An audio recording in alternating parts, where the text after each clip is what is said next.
Hey guys, how are you doing? Sorry I'm a little late. My microphone isn't working, so I'm gonna have to go with my AirPods. It was working just fine before I went to my parents' house the other day, and then when I got home, it's just not working. But welcome to All Signs. What's up, Shannon? What's up, Lori?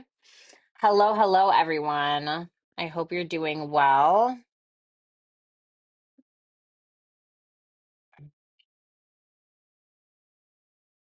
Okay, let me replace that. Replace pinned. Whee! What is going on?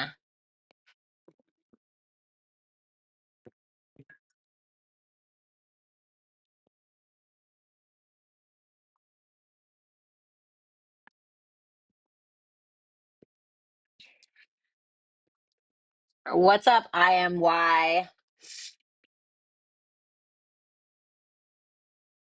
It is hot out today. I'm not gonna lie. It's pretty damn hot. Got this cute little, like, I don't know if you want to call it a pajama set. It's like a little pajama set.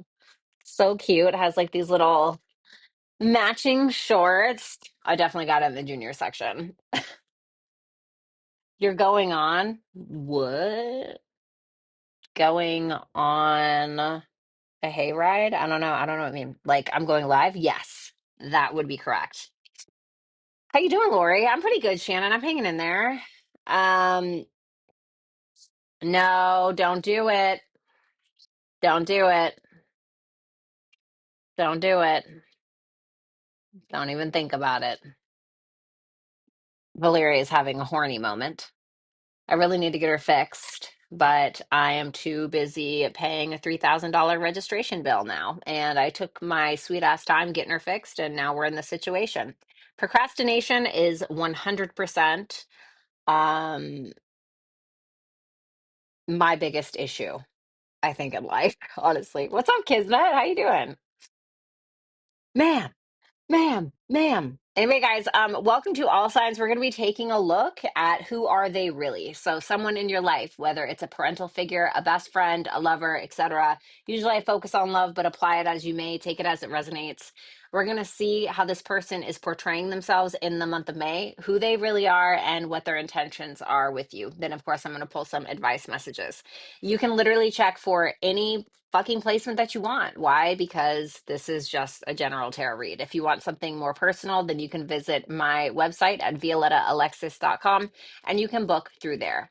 Also, if you guys do want to book a super chat question this evening, then you already know the deal. You can head on over to hypsee.com/violettaalexis and ask there. If you want to get 15% off of your super chat question for the evening, then I suggest you head on over there within the next 5 minutes because I have not posted that I am live yet on the Hypsee website. So if you order within the next 5 minutes, you will still get your 15% off. Get her a mate. No one's having sex with my cat. Not a soul. Nobody. No man, cat, obviously, will ever touch my cat, ever.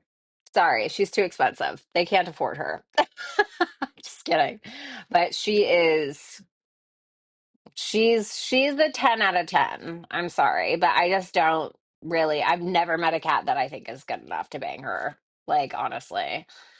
And if she doesn't want to do it, like I would never make her do that because that's like, and I'm not doing that. So no, I value my cat like way too much. Not saying that people who breed their cat like don't value their cat, but I just no, she's too good for that. She's too good for that, guys. I just can't do it to her. She's not missing much anyway. I have to get this is like not okay. Great. Can we just like, sorry, I'm fixing my overhead camera. Super shady. Really mad about my mic. I'm not really sure what's going on there. Let me see. Is this actually working? I didn't even check it.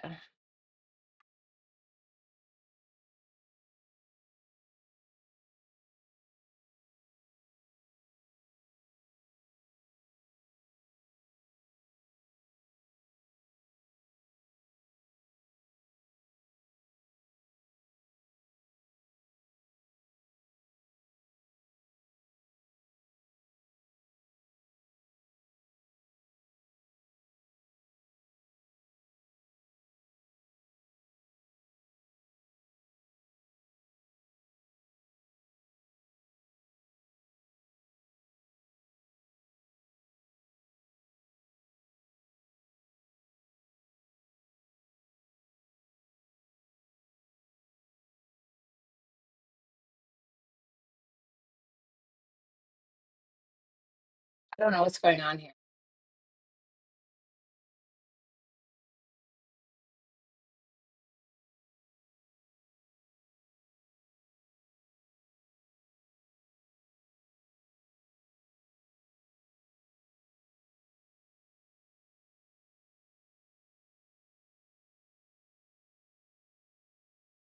Don't tell me that. Now this isn't working on top of everything. Really? Oh, I'm gonna be so upset.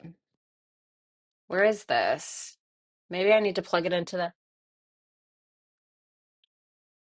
I bet that's what it is. Hold on. Sorry, guys. I'm trying to fix my camera. Hold on. Hold on. Hold on. Hold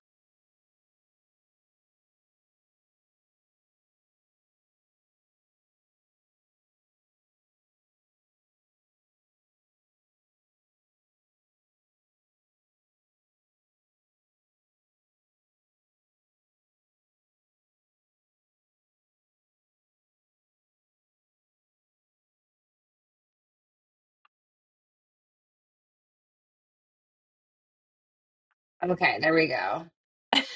I'm so sorry. I did not check that before I went live. One second. Um, is there like an eclipse or something going on right now? Because I think it's going to be something. What are you talking about? No, there's no eclipse. No, no eclipse. Pluto's going retrograde. I think I want to say on the 4th.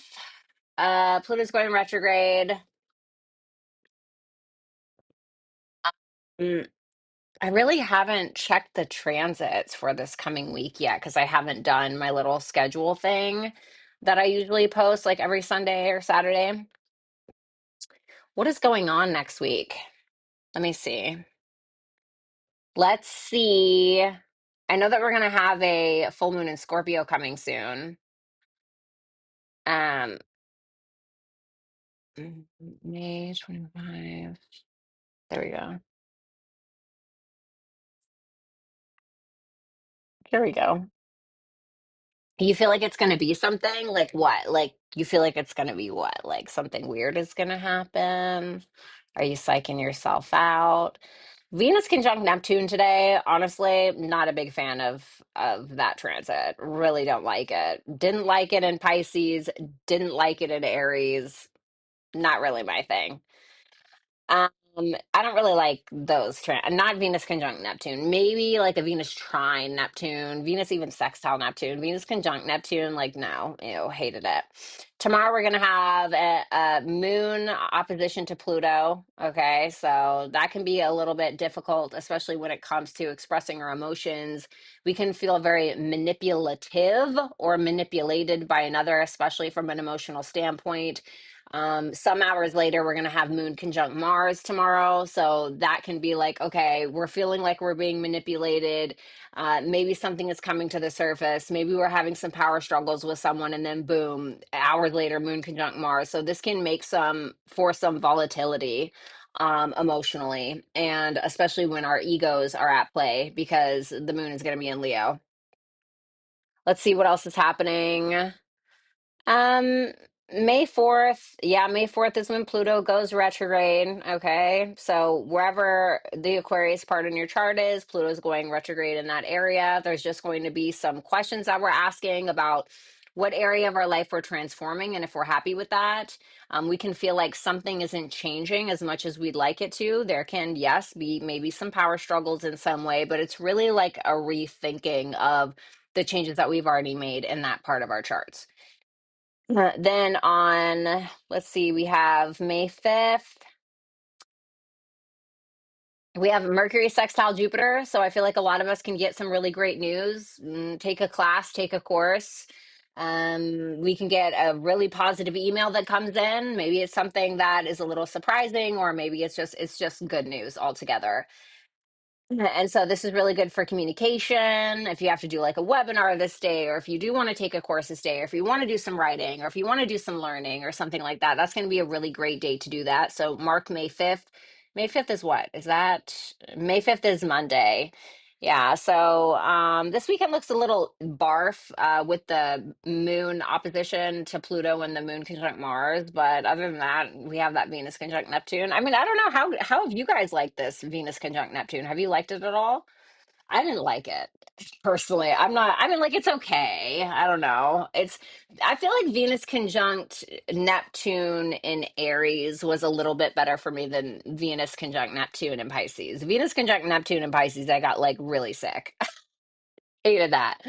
Okay. So, Pisces can be about like the sick or the ill. So can Neptune, kind of. So can the 12th house a little bit. But I didn't like that very much. What's up, Tom? What's up, Michaela?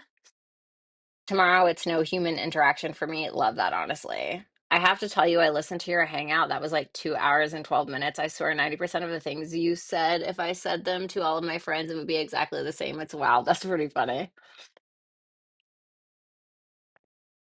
I've been mowing yards all day, sweating out. I'm not gonna lie, for me, that sounds like a nightmare. For me, that sounds like an absolute nightmare. Not even gonna lie to you. All right. I'm really sorry that my mic is gross. Like my mic is just not working. I don't know. It was working fine 2 days ago. Then when I came back to my house, it's just broken mysteriously and magically. How about that, right? Okay.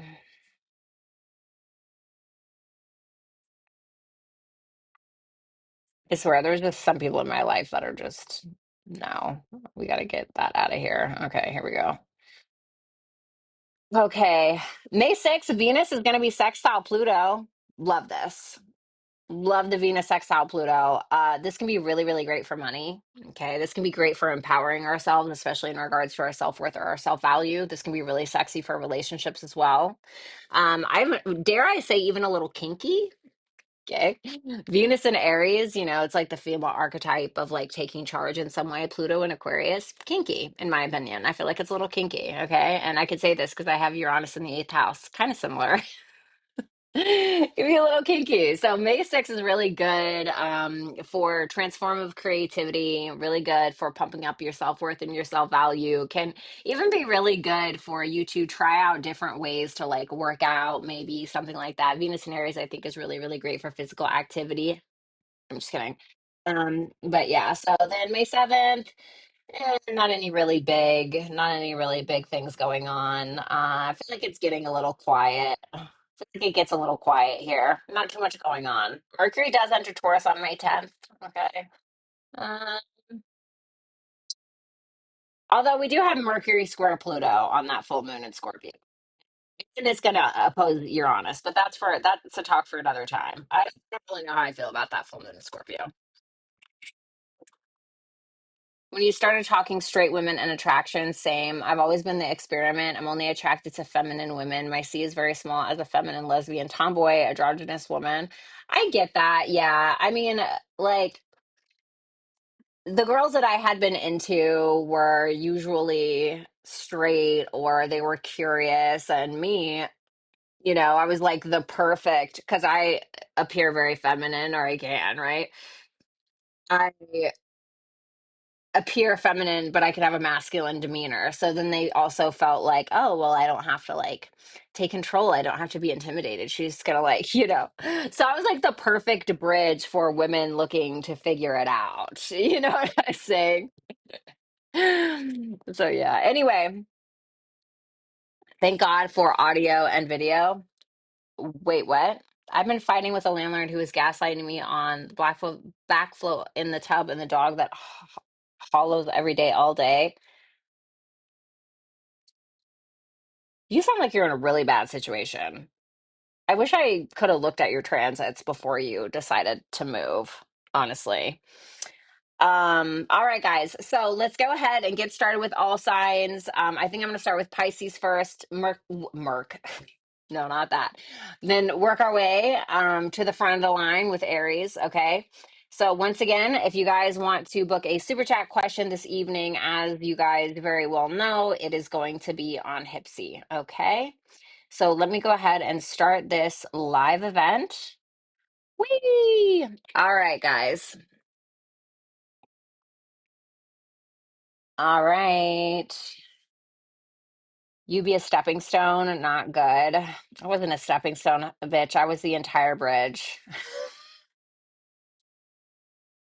I was the entire damn bridge. Well, bad lady, but I'm not a professional astrologer. Like, I don't have my certification. Okay, that's something I'm more self-taught. I have my course by Anna Botticelli that I study, but I do not have my certification. Like, that's something that I put in my terms and conditions, and that people need to understand that. So, book all you want, but I'm just letting you know. All right, so what's up, Carmelita? Same to you, Vanessa. All right, let's do it. Pisces, let's take a look. What's going on, Pisces? I hope that you're doing super awesome. I know you guys are probably very excited to have Saturn moving out of your sign and into Aries on May 25th. Yay! This is a very different energy. Um, So, once again, I hope you're looking forward to it. But let's go ahead and take a look at the person that is on your mind. So, this can be a lover, platonic, really doesn't matter. I'm going to take a look at how this person is going to be projecting themselves in the month of May, or really how you're perceiving them, right? Which can be different. And then who they really are and their intentions with you. Then I'm going to pull an advice message. So, let's go ahead and take a look.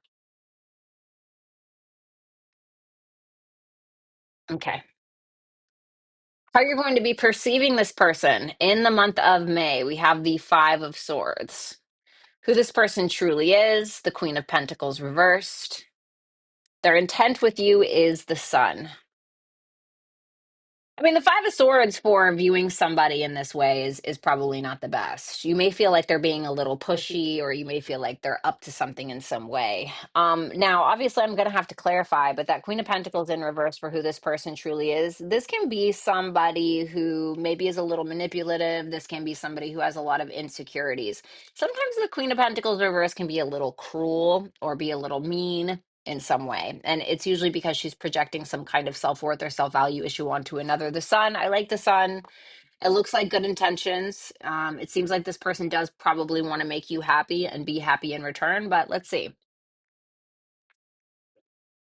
Five of Swords with the Queen of Wands. So this to me looks like a feminine. So if you're a feminine not interested in feminine energy, then this may be reversed.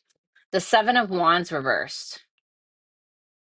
Well, if this is how you're perceiving them, okay, perceiving somebody is one thing, but who a person is a completely different story sometimes, okay? Not all the time.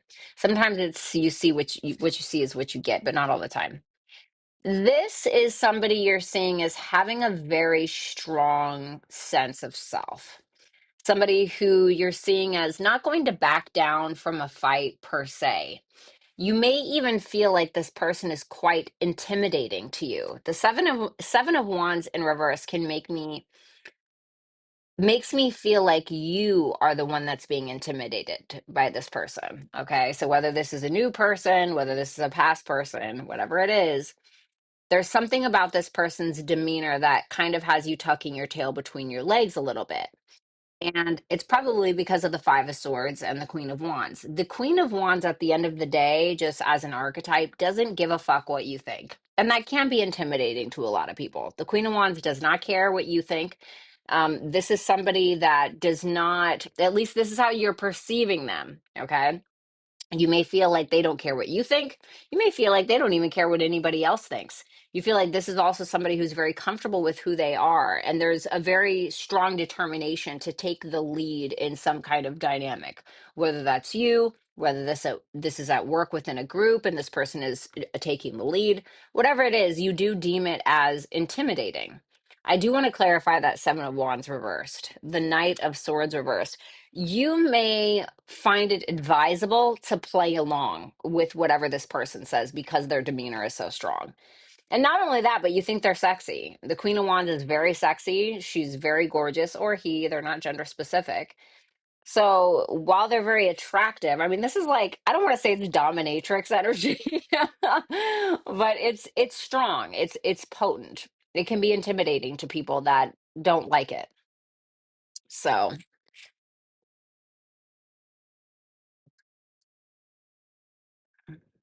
Let's see who this person truly is. Now, this is not your perspective. This is what is really going on in this person's sense of self. Mm.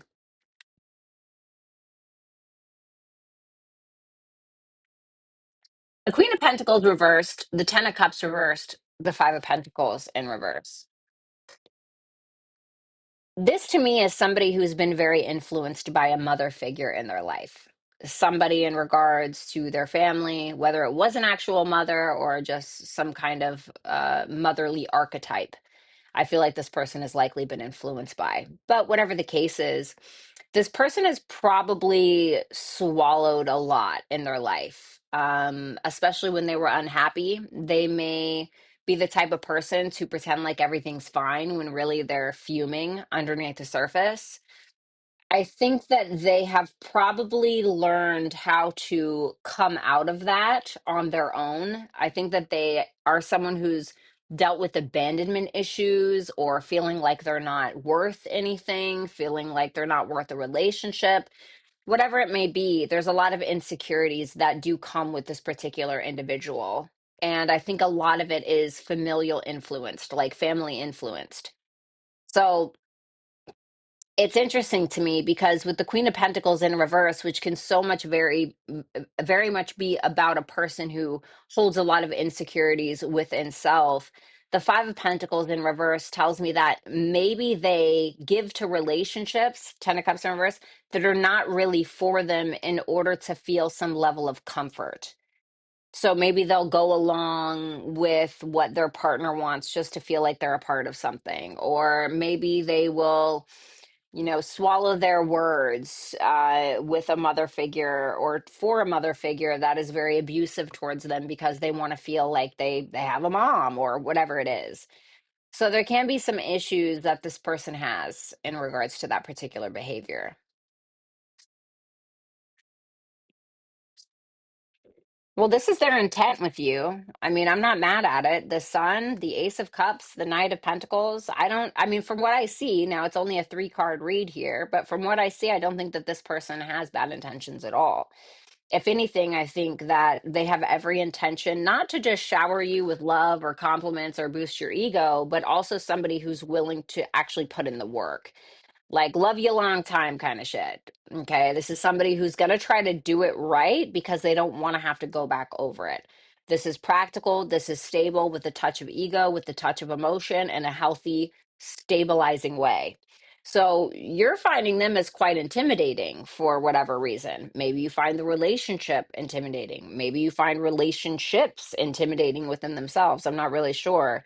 But there is an intimidation factor around this that you may have because that's how you're perceiving them. It's not necessarily how they are attempting to portray themselves, but it is how you are perceiving them.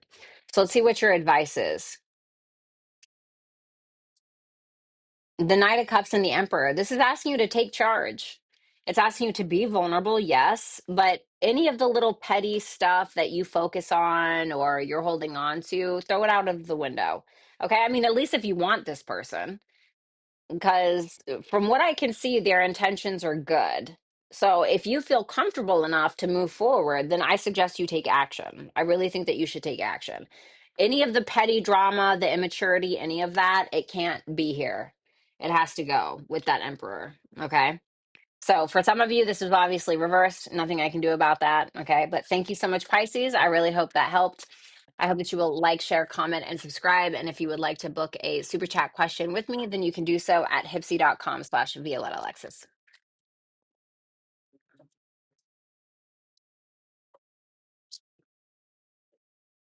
All righty.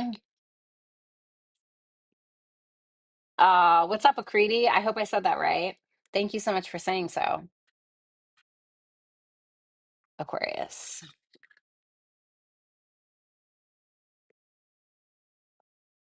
Aw, bad lady bet. That's so sweet. Thank you.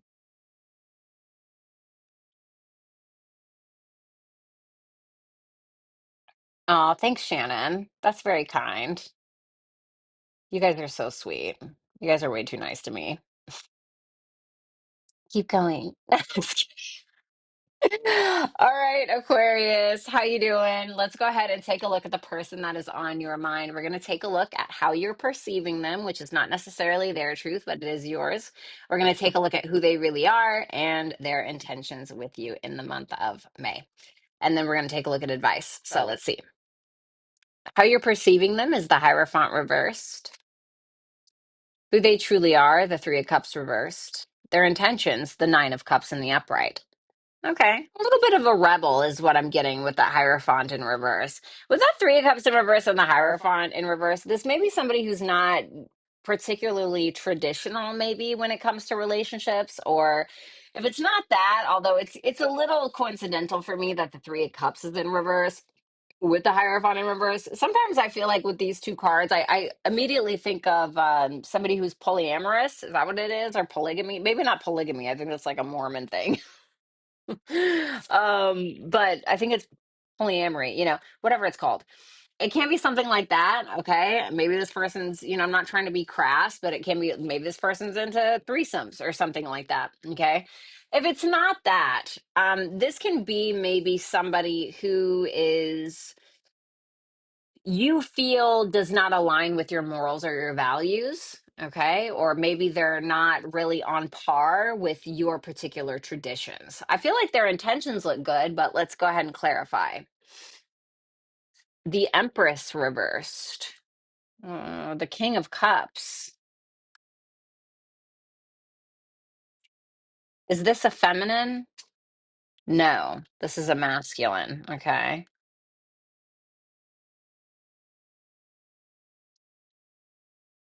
I feel like that Empress reversed is you, to be fair. You see yourself in this person.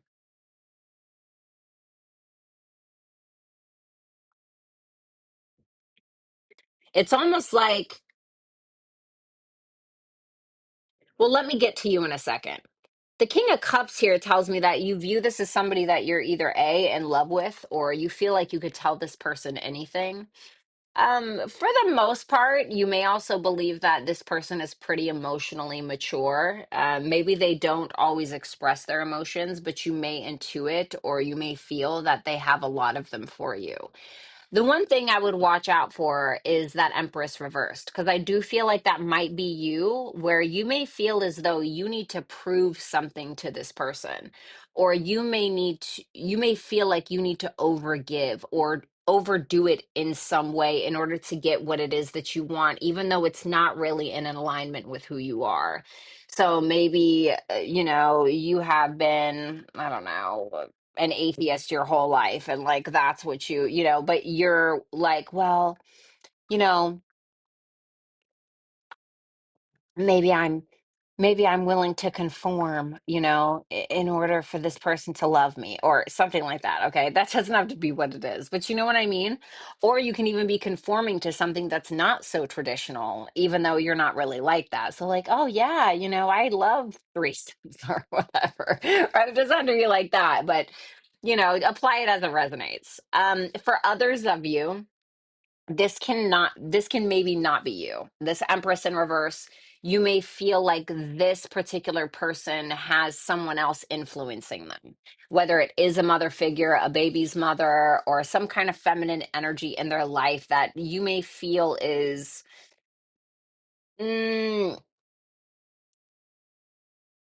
overstepping. Let me put it like that. And that can be very aggravating for you. Um,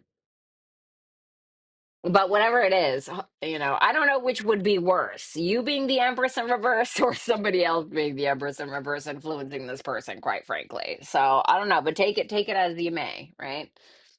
You have the Three of Cups so for who this person truly is, you have the Three of Cups reversed, the Page of Cups reversed, the Seven of Pentacles reversed.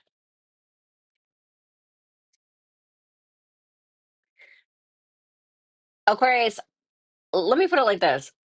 I really want you to be cautious of projecting your own emotions and feelings and how you feel for this person and making it their feelings. Okay. Now, I'm not saying that this person doesn't love you or whatever. Okay. But there are some things here that you like, when we are very focused on a person and maybe like they're not reciprocating in the right way or something like that. But what we tend to do is we tend to take how we feel despite their actions, and we tend to project our own feelings onto that person. So now we're either in limerence or we're delusional, right? And I'm not saying that you're delusional, but there may be a moment in May where you could be doing that. Okay. So just be careful. Who this person really is, I think that they're impatient. I don't think they're emotionally mature. I think that this is somebody who may be quite the loner or may be easily influenced, easily manipulated by those around him or her. This can be somebody who is a bit of a time waster, somebody who refuses to take their time creating something with longevity, and they may be in it for a quick fix or you know what I mean, not really building and truly investing into an emotionally reciprocal relationship. I think if anything, this person either is a bit of a victim or once again a loner or somebody who is easily influenced, and you don't want that. And I'm not, listen, we can all be easily, I have absolutely been easily influenced to my own detriment. Okay. And I'm telling you, no, it's a zero. Because people who very much care about what others think are willing to contort themselves to a terrible degree in order to receive that sense of validation, even if it goes against your guys' relationship. And I think that we've all been here at one point, right? Wanting to be liked, wanting to be, where we have contorted. So don't contort yourself for the projection, because it is a projection. I don't know if you're seeing this person in realistic terms. Um this can be great for creativity, letting somebody inspire you in this way, but otherwise I think that this person is either a manipulator, easily manipulated, or both. Okay. Sorry to the cross watcher. Their intent with you is the Nine of Cups, the Eight of Pentacles reversed, and the Eight of Swords. So this is more about what can I get. There's nothing wrong with the Nine of Cups per se. It depends on what the other cards are showing up as. The best way that I can explain this is this person will likely show up for you as long as they're getting what they want out of it. And I mean, in more of a selfish way, okay? So it may be like love with conditions, or if you don't do this for me, you're not going to hear from me, or etc. So there's not a real standard being met, and they don't have an intent to meet that standard. They're expecting you to meet their standards. So you can end up feeling like, a bit of a servant at the end of this in some way if you don't already. But nothing ever really moves forward. Nothing really changes. It's just more about their sense of contentment. What can I get? Your advice? Um, is this really something that has longevity, or is this just for the attention? Is it truly successful, like at the heart of it? What does the foundation look like? Or is it more the sex is good? They tell you that you look hot, or is it something else entirely? It's asking you to think about the long term. And, and I don't want to say you're wasting your time because I don't know this person. But if you are, I want you to ask, how much more of your time are you willing to waste playing pretend? Okay, I know that was a hard one to hear. But hopefully this reading is just not for you and everyone's like, yeah, I hope everyone's just like, this doesn't resonate. Because that would suck. But I love you, Aquarius. I'm thinking of you. I do hope that regardless, despite the reading, you will still like, share, comment, and subscribe. And obviously, if you would like to book a super chat question with me, you can do so at hypsee.com/Violetta Alexis. Thank you so much. All right. What's up? Here I am again. What's up, Michaela? I love you. What's up, Casey? Thank you, Tom. Aries is your first house. Okay. You got Venus in your first house right now. That's awesome. Love that. Let's do Capricorn, shall we? Mm. Let me actually, God damn it. Let me actually turn on my music on my television because it's in my ear. I don't like that. So hold on.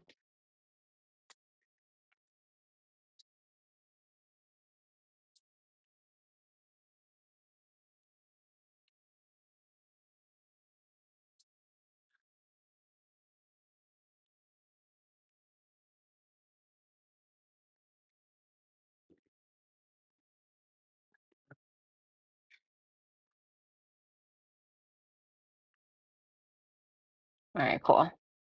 Yes, Capricorn risings. I swear, Capricorn risings are some of the most beautiful fucking people, honestly. Capricorn risings, like Megan Fox, Ariana Grande. I mean, come on. They're so beautiful.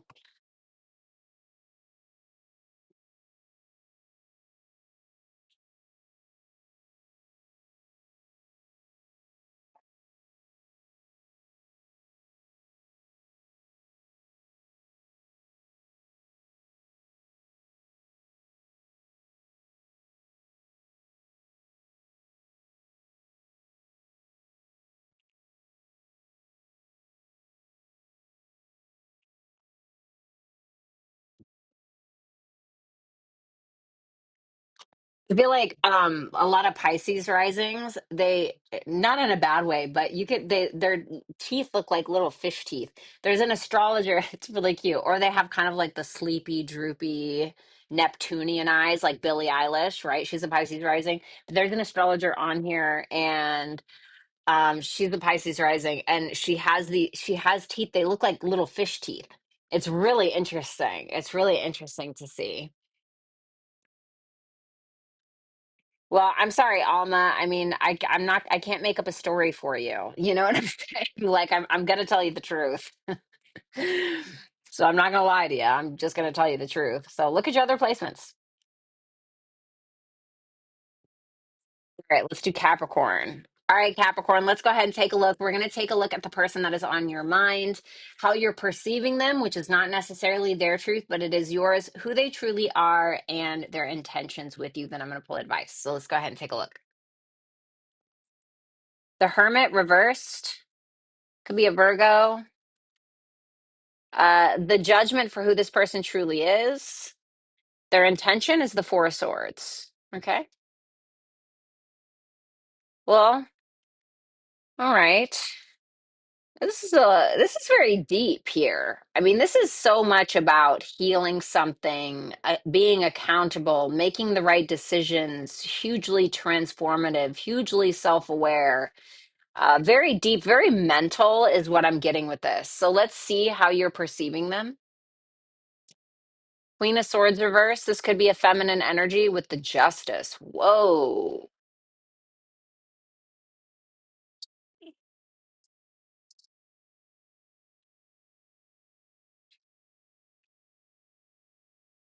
Okay. Can you tell me about that Queen of Swords reversed? The Six of Pentacles.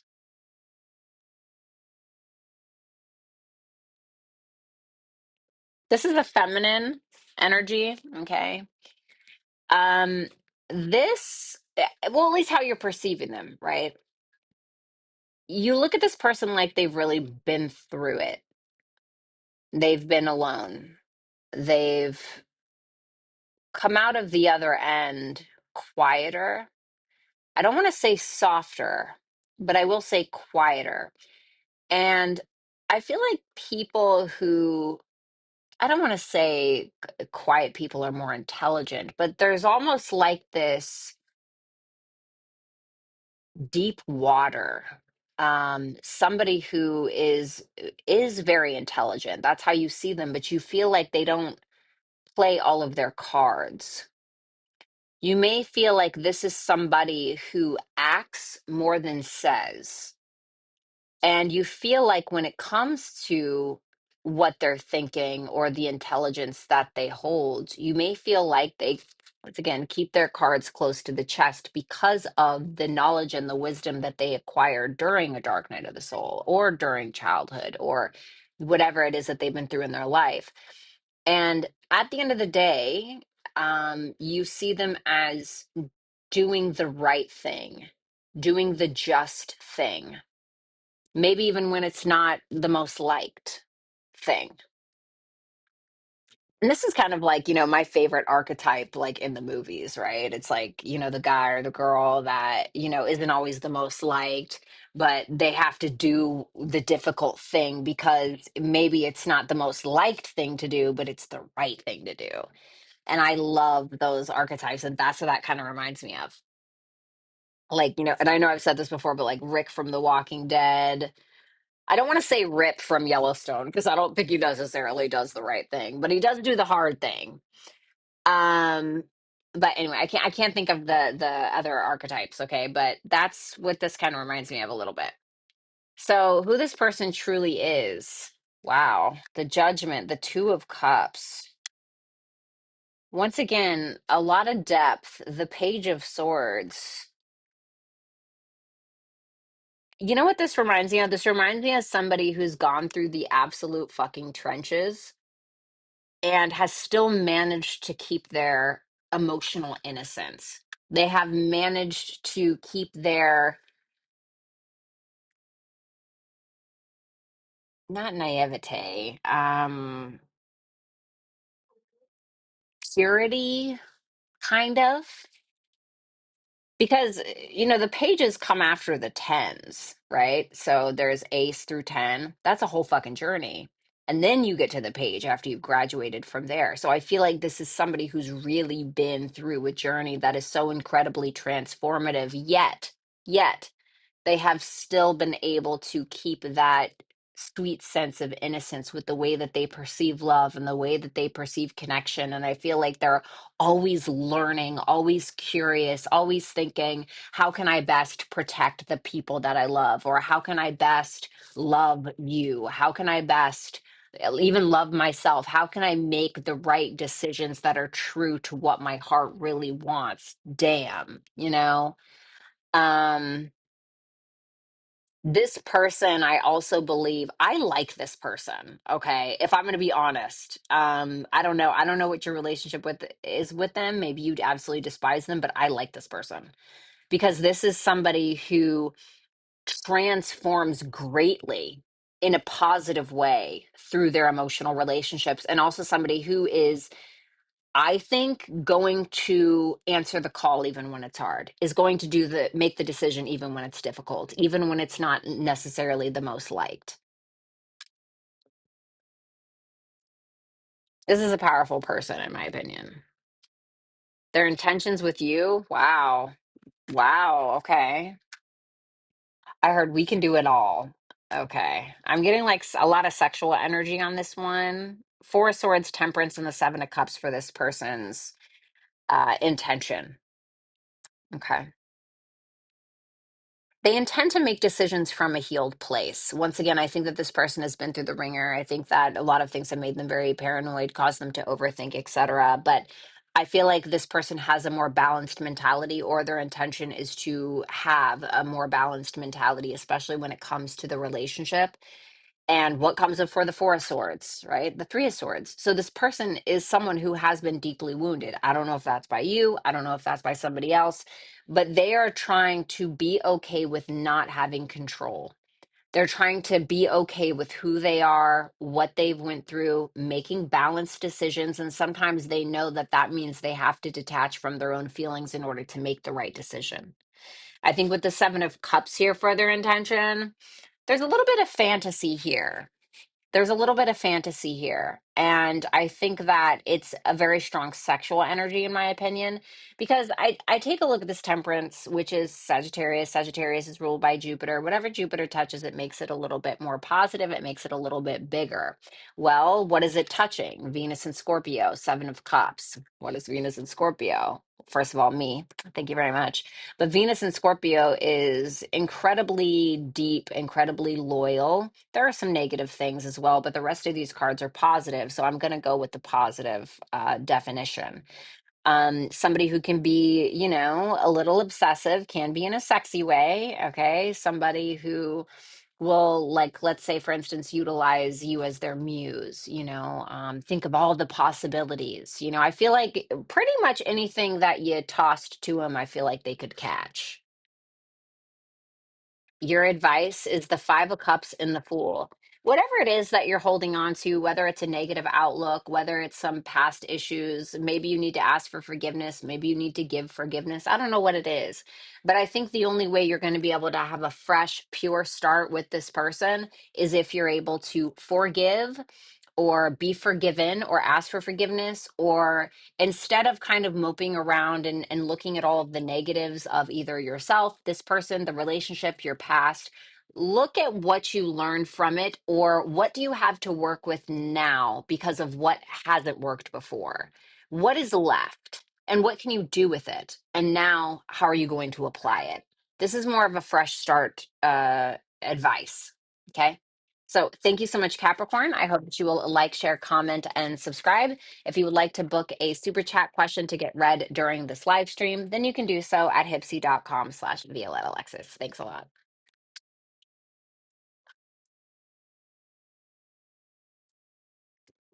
All right.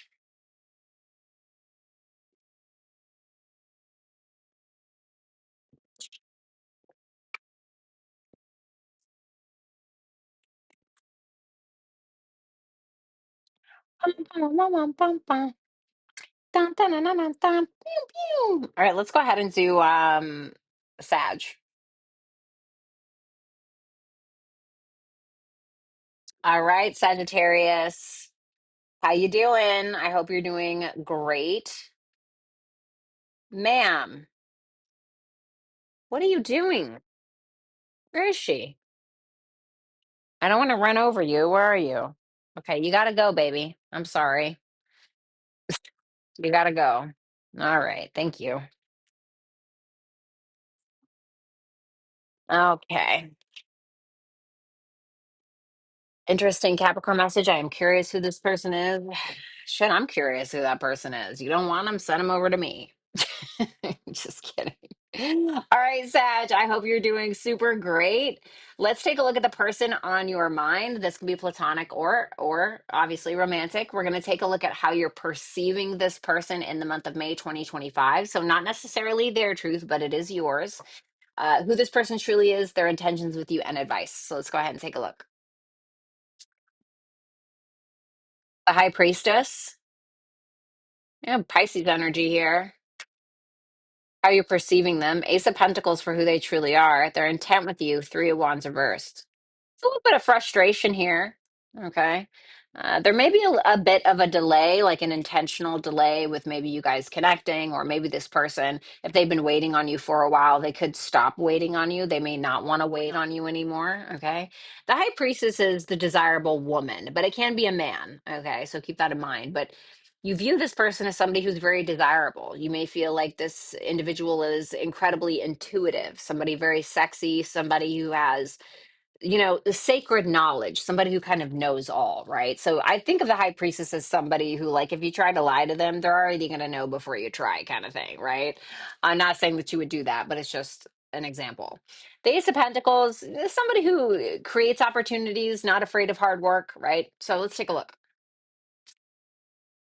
Ooh, double trouble. The moon reversed. The Page of Pentacles. I got to see what that moon reversed is. Damn. Nine of Pentacles. What's not to like? I like this energy. I mean,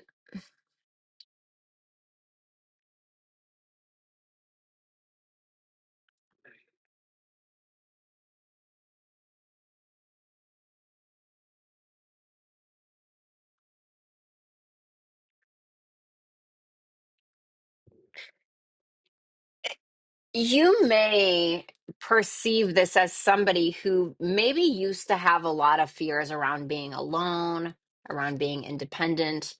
Maybe you even feel like this person, um, it can be something as simple as fears taking too much time off of work because they don't want to be uncomfortable, right? Or you may feel like this person has a hard time relaxing sometimes.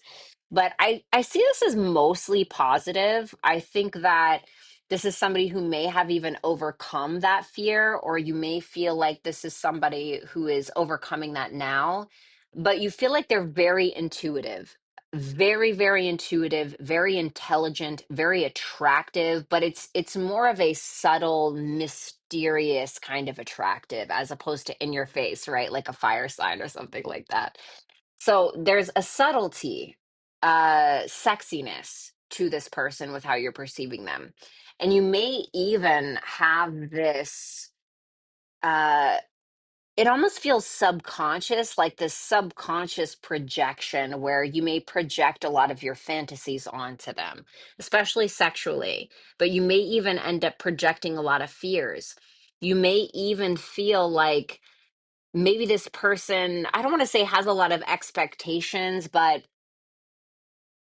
let me put it like this. You know, when like a beautiful woman walks in a room, and a lot of the times you'll either see men in the room, right? They start like sitting up straight and adjusting their jackets, and women start like adjusting their hair, right? There's this like, oh, like I better get my shit together because this person is now setting the standard for what is deemed beautiful or attractive in the room. So now everyone kind of gets their shit. That's what this person reminds me of with how you're perceiving them, whether it's a man or a woman. It's a very sexual, sexy, very spiritual kind of energy. The high priestess is like the occultist woman or man. The tarot reader, that kind of person. You feel like they're putting in an effort and they're not really holding back. Somebody who's getting to know you, or even if you're married to this person, somebody who's maybe they are doing the dishes, maybe they are helping you with your workout plan, right? Page of Pentacles, the pentacle energy can be about health, your body, the physical material world. Okay, so there can be not just a spiritual element to how you perceive them, but there can also be this 3D material kind of component to your relationship with this person. Okay, and they seem to be putting in an effort in that regard. Speaking of pentacle energy, who this person truly is, the Ace of Pentacles, the King of Pentacles reversed, and the King of Wands reversed. I don't like this. How you perceived them was great until I saw this. Okay. Can I get one more? Because I kind of need it. 10 of Wands reversed. Ooh.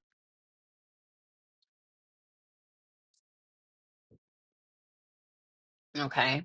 Well, now I'm going back and I'm looking at that moon reversed with that 9 of Pentacles. If we're talking about in a negative light, the moon reverse can sometimes represent what's hidden, what's unseen, what we feel like, there's something underneath the surface that we can't really see. There can be some manipulations, power struggles, suspicions, things like that with the moon. With the 9 of Pentacles being the clarifier, it makes me feel like maybe it is around money, maybe it's around status, maybe it's around somebody that just simply wants to live a comfortable life, but maybe you feel like they're willing to do some shady things in order to do that, okay, for some of you. And now that we're tying it back to who they really are, with the Ace of Pentacles and the King of Pentacles reversed,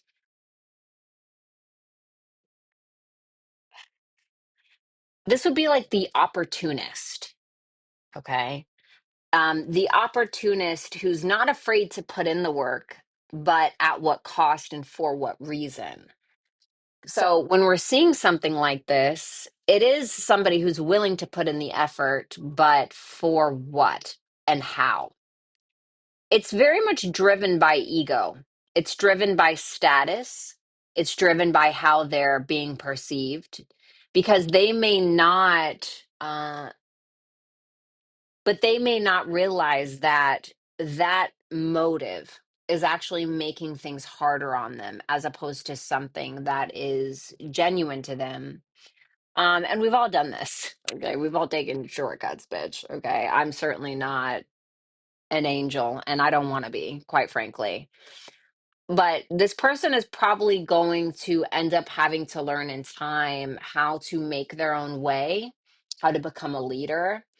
And I think that they're willing to do the work, but it's almost like, how do I say? It's not like I'm going to work really, really hard to be able to, have a great tarot channel on YouTube, okay, or a YouTube channel. This can be the type of person who would, for instance, do the work, yes, to get the really big YouTube channel, but it's going to be around, maybe talking crap about other people in order to bring people down, to lift themselves up, or to, talk about a lot of drama, to be able to pull other people down or attach themselves to people that are not really authentic to them, but that can get them up on the hierarchical ladder or whatever. Does that make sense? So yes, they're willing to put in the work, but in a bit of a different way than someone else. um Ooh. Well, this is this person's intention with you. Okay, so this is somebody who, three of wands in reverse, eight of cups, two of swords. Somebody who's likely going to avoid you or has an intent to avoid you. Maybe somebody who waited on you to do something or waited on something and it didn't happen. So there may have been a frustration, or there may end up being some kind of frustration where they're kind of like, yeah, I'm fucking done. And they end up walking away to avoid this altogether, or to maybe obtain some kind of perceived peace. Your advice is the Ace of Swords and the Ace of Wands. I love this advice because two aces is an absolute yes. And I'm not saying it's particularly in regards to this person, but there's something that you need to begin, something in regards to your own personal truth that you need to allow to motivate and inspire you to achieve something. Now, I don't know if it's with this person, okay, but it is in some area of your life that you feel very inspired for. So ask yourself, what is that? What drives you? What motivates you? And how can you accomplish that? How can you find someone that is inspiring to you in regards to your own authentic truth? Or how can you create something where you are the inspiring one, or inspire yourself, whatever? But it's all based around your own personal truth. So, before you move forward, make sure that you're communicating effectively and you have um, the proper clarity. Okay. So thank you so much, Sagittarius. I really appreciate it. I do hope that you will like, share, comment, and subscribe. And if you want to book a super chat question to get your cards read during this live, then you can do so at hypsee.com/Violetta Alexis. Thanks a lot. Okay, I'm looking a little oily here. I'm feeling like I gotta dab. God bless the people with the naturally oily skin. Not my thing.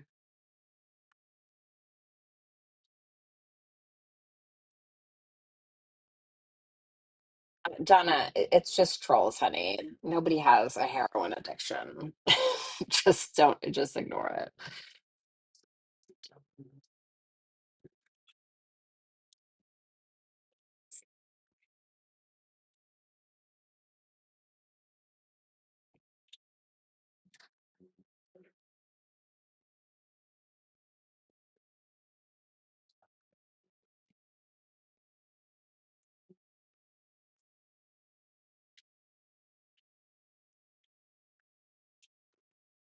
Okay.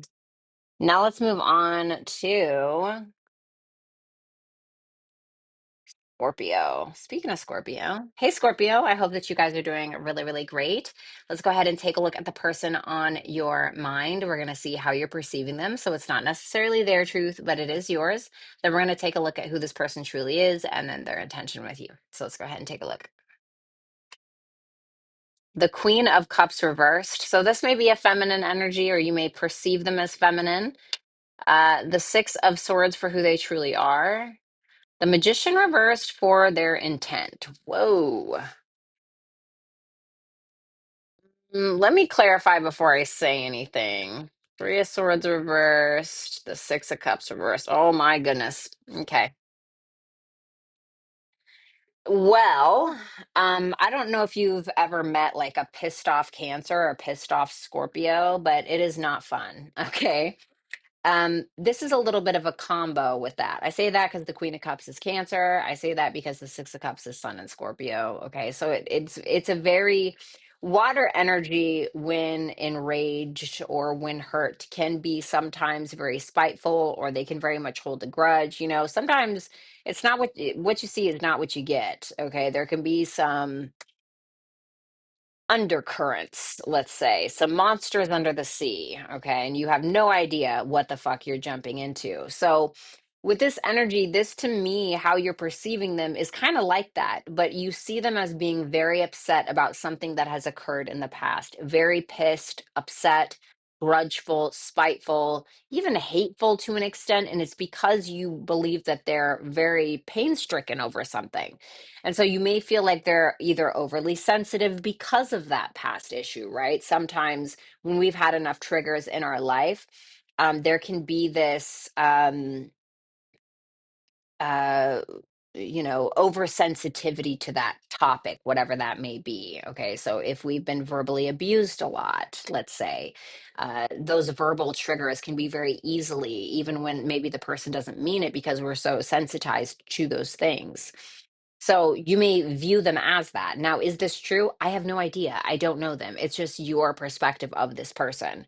So there's a lot of heavy emotions here that you're seeing, and you may even feel like, they're not even trying to hide it, maybe because it seems like it's right there on the surface for you. So you may even feel like this person is resorting to some kind of immature games, maybe because they're hurt. Okay. But I'm not sure. Only you were really going to know that. So, I mean, this is pretty self explanatory. It's just, you feel like they're holding a grudge, essentially, and they're very hurt over something. So I don't know if that has anything to do with you or not, or if that's even true, but that's how you're seeing it. Six of Swords, Seven of Swords reversed, the Four of Wands reversed. My goodness. Okay. What's that Seven of Swords reversed? The Lovers.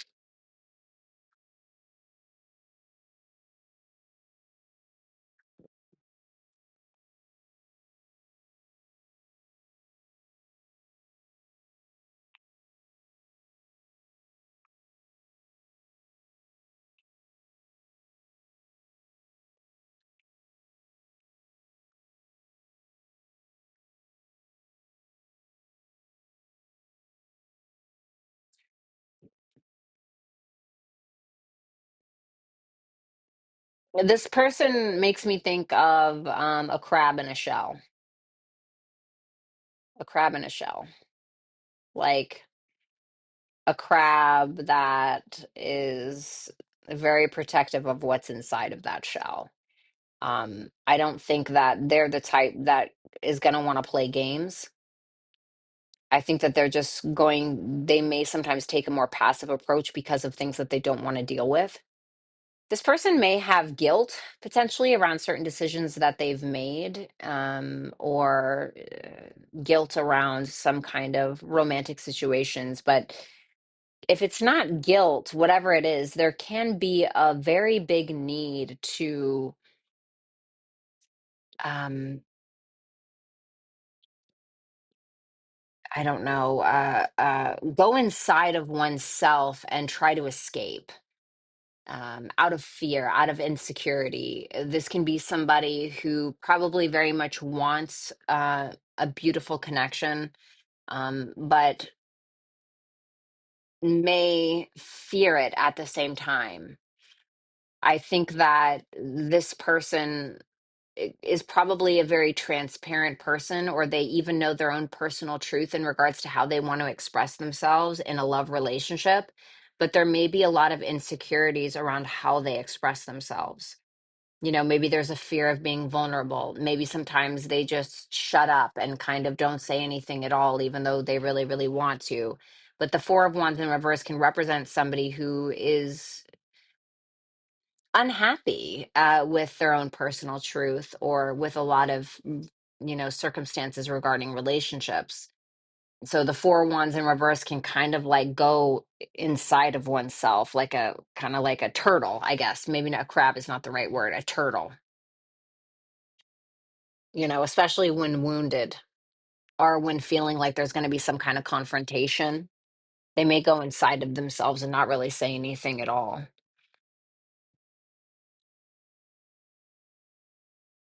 Their intent with you, the Magician reverse, the Four of Pentacles, and the Nine of Swords. Well, if you guys thought the Aquarius reading was bad, no, I'm just kidding. Um, there's a lot of doubt when it comes to how they handle this connection, or even doubt in regards to their own power. There's a lot of worry. And I think that their intention is to hold back, is to kind of do what I just said, where they're inside of themselves. They're not really expressing self. They're not really, there's more of a fear based notion around taking a chance around this connection because it scares them, because it worries them. So, if anything, they're holding back on their own manifestation or on their own intent with you. I don't even really know if there's a specific intent per se. There's a lot of fear. Why? Fear. It's there's Cancer again, like that Cancerian energy. But it's fear. It's a fear of failure. It's a fear of um, being attached to something so emotionally for it to just shit the bed, essentially, or to feel like they're, you know, I feel like this can be somebody who really fears being a burden in somebody's life. Your advice is Death reversed and the Two of Pentacles. This is about really needing to make practical decisions regarding some kind of either a ending, whether that's an actual ending where you end this connection, or um, there's practical decisions needing to be made around like a metaphorical ending. Okay. So I don't even want to say metaphorical. I guess that's not really the right word, but like an end to a certain mind frame or the way that you've made decisions before. Or there needs to be a big transformative decision that's made around this connection. Something has to change, but we can't change with the same ideals that we've had or the same way that we've been going about something. So, whatever that means for you. Thank you so much, Scorpio. I really appreciate it. I hope that you guys will like, share, comment, and subscribe. If you want to get your cards read live, you can book a super chat right now at hypsee.com/Violetta Alexis.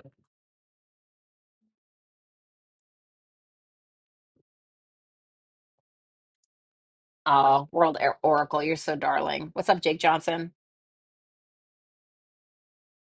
Fearless hide behind a computer screen. Lori, I'm so dead. Right. Enigma. Hi, honey. What's up, baby? I love you, Lori. Thank you for being such a great mod for me. All right, let's go ahead and move on to Libra. Hey, Libra. Libra always got some shit going on. How you guys doing? I hope you're really, really good. Let me put on my little lip gloss here. Oh, we got some candles. All right. I should have lit some. I have tons of candles here. I don't ever light them. I hope you guys don't mind that I kind of suck on a cough drop here. If you don't mind, gotta do what you gotta do, right? All right, Libra. I hope my beauty queens of the zodiac are doing absolutely fantastic. Welcome. Let's take a look at the person that's on your mind. Sorry, I know this the cough drop is probably really loud. I'm really sorry. We're going to take a look at how you're going to perceive this person in the month of May 2025. So it's your truth, maybe not necessarily theirs, maybe it is, but it is your truth ultimately. Then we're going to take a look at who they truly are, their intention with you, and your advice. So let's see. Okay, Capricorn energy, the devil reversed, the Five of Wands for who they truly are, the Wheel of Fortune for their intention. I don't mind this too much. I feel like this person is going through a journey where they're really learning a lot about themselves, about their own personal fears, about their own personal power, about what has held them back, about maybe even their sexual prowess, I guess you could say. But there's an awareness, a big awareness of self, a big awareness of any red flags, yours, theirs, toxicities, whatever it is. I think this is the type of person who's still kind of working through some kind of internal conflict that they have, maybe even a little bit of ego, but their intentions aren't bad. So let's see. hmm They're working through that ego. Knight of Wands reversed, Two of Wands reversed. Okay.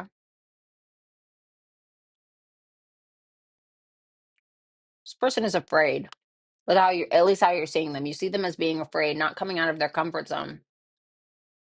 You may feel like they're going back to the drawing board in regards to this connection, in regards to taking action towards you. And you feel like there's an inconsistency here with this person, or they're a show off, or they're, the best way I can explain this, like, if this is somebody, you know what, let me put it like this. I used to date this person, and instead of having like a cool, calm, collected, emotionally intelligent conversation in order to express like their feelings, they would punch a hole in the wall. Okay. And then my moon in Taurus would come out in first house, and I would be like, they would be bleeding on their knuckles, and I'd be like, putting a gauze on their wounds, right? And like that's how they got their attention. That's how they got their needs met. It was a while ago. Okay, don't blame me. It is what it is. You live and you learn. It reminds me of that. Maybe they're not putting a hole in the wall, but you may feel like they're trying to get your attention in a way that is toxic, instead of just going about something a different way that maybe they're not necessarily used to, or trying to get their needs met in a different way that they're not necessarily used to, taking action in a different way that they're not necessarily used to. I like that the devil is in reverse, because you may feel like they're having an awareness of that. Now, when somebody can admit that they're aware of something negative about themselves, then there's a chance. A chance at what? A chance for growth. If somebody is either totally ignorant about it, which is worse, in my opinion, than if somebody is choosing to be ignorant about it, okay, where it's like they know it's there, but they're in denial, right? We're in the denial phase. It's like there's no getting through to someone. You know what I mean? It's like talking to a brick wall until they finally fuck up enough where they get tired of their own shit and they're like, okay, I need to change or do something differently. So there's an awareness happening around that, and how you see them. Something's got to give though, right? So let's see that Five of Wands for who they truly are. Yeah, look, told ya. Yep.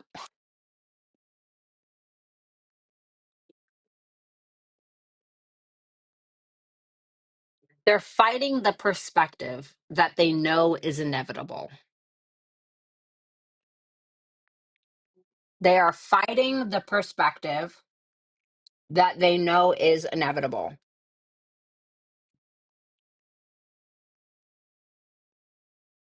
This person has likely found that the longer that they fight the perspective that they need in order to grow and evolve, the worse life gets for them. Like, I know that my thing is procrastination. Okay. I know my thing is procrastination. The guy I was just talking about that I dated, his thing was trying to get attention in shitty ways, although I've done that as well. Okay. But you know what I'm saying? So this may be their thing. This may be their thing that they're attempting to get through. And it's really the ego, the Five of Wands. So they're fighting it. Five of Wands is like, yeah, we're literally fighting for no reason. We're fighting ourselves or fighting others for literally no reason, when this could all be so much easier. Right? But it's not, because we are humans and we are flawed, thank God. And we are always learning about ourselves if we choose to, if we allow ourselves to have a conscious awareness of such. And so, they're going to fight themselves until they wear themselves out. And I feel like they've done that a million times. And I feel like they have absolutely learned the hard way. Their intentions with you,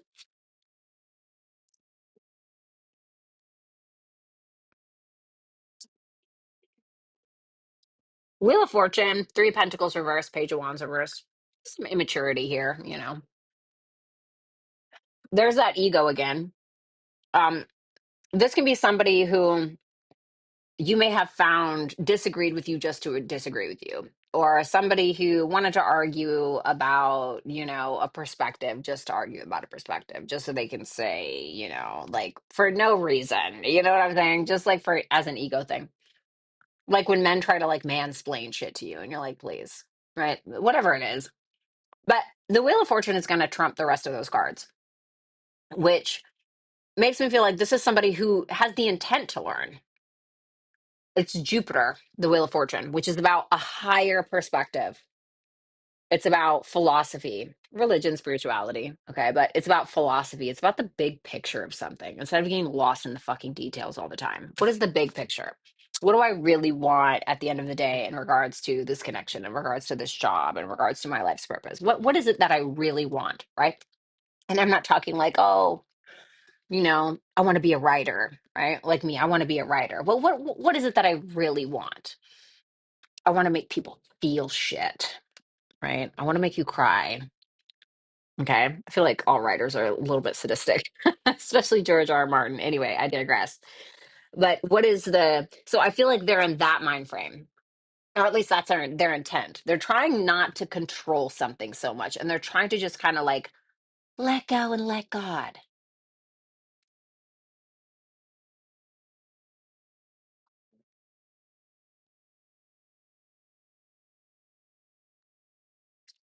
Well, I think that you need to do that as well, you know. Four of Cups and the Tower reversed. Well, let's talk about the Four of Cups first, okay? And then we'll get to the the bigger complexities of the reading with the Tower reversed. Four of Cups in reverse can be somebody who's a little ungrateful, okay? I'm not saying that's you, but the Four of Cups can be somebody who's never quite satisfied. Nothing's ever really good enough, or, they're always wishing that something could be better, okay? That's going to drive you crazy. It doesn't mean that you shouldn't have standards, but I think that when you start to appreciate little things, these little wins, like instead of saying, um, I really hate when you, and please don't be with a person like this, but I really hate it when you punch a hole in the wall in order to get your needs met, right? Now, I'm not saying that you shouldn't talk about that, but maybe that's a really bad example. I don't want to use that example because now it's going to sound like I'm, condoning violence. So let me not use my past relationship example for that. So basically, instead of pointing out somebody's flaws, okay, like all the time, it doesn't mean that you can be like, hey, I didn't like this, right? Really, really reward like the good behavior. Like point out the things that you like. Let's say that they never compliment you. Like it's so rare.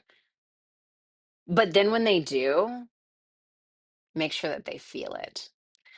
Make sure that you show them how much you really appreciated that compliment in a way that's going to enforce that they do it again. Okay. I'm not asking you to beg for compliments. Listen, I can't think of a fucking example on the fly. Okay. Just fucking run with it. Okay. Whatever your thing is.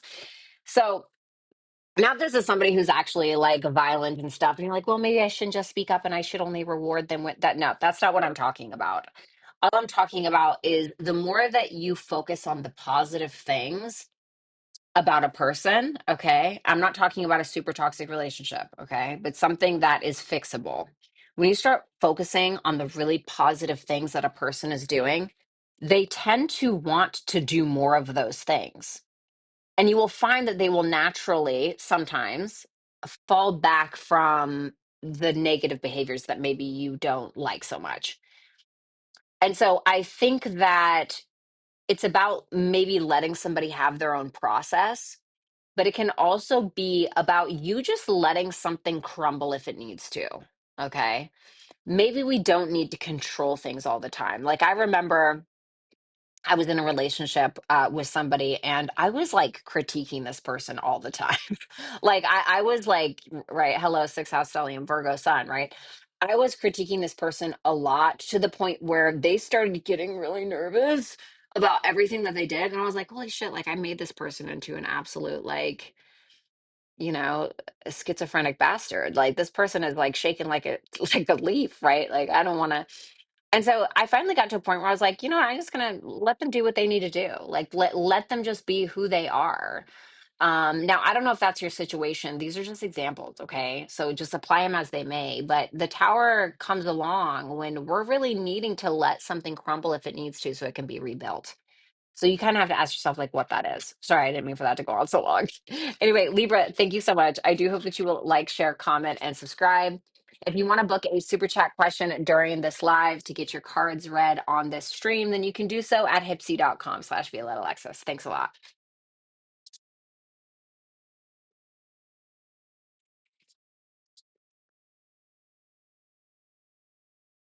Vanessa, that's not for me to say. Okay. You gotta do whatever you need to do. Okay.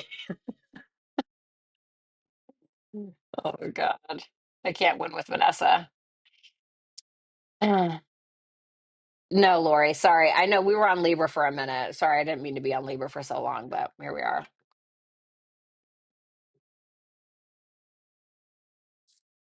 You know, I feel like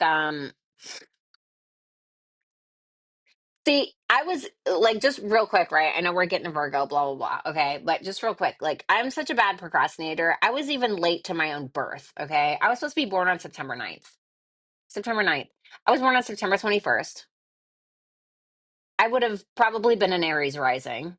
Okay. But my chart sucks. Like the chart that I have now, not a fan. I really don't like my chart. I don't have any major aspects really. I have like two like major aspects. And I think one is like Pluto opposite ascendant and like moon sextile Jupiter, which is like, okay, that's great. Right. But like all the rest are not really any tight aspects. It's not it. And I have so many like I have a six house stellium. Okay. I have all these planets, my south node in Libra, Mercury in Libra, but you want to put my north node in the 12th house in Aries with that entire six house stellium, like opposing that one poor little north node in Aries.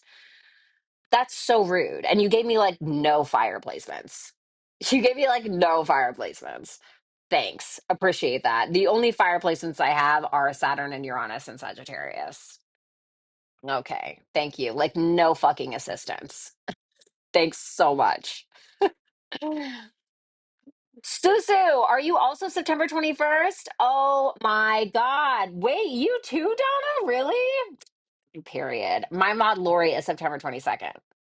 So, what's up, Faye? No big deal, guys, but it kind of is, right?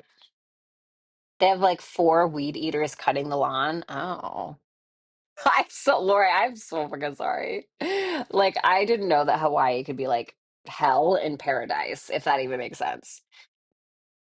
A six house stellium, it's not my favorite. I mean, the sixth house is very much a house of disease, quite frankly. I know they say it's a house of health. It's actually like a house of disease. It can very much be about constantly solving problems. Other people's, yours. You can feel like your entire life is all about service.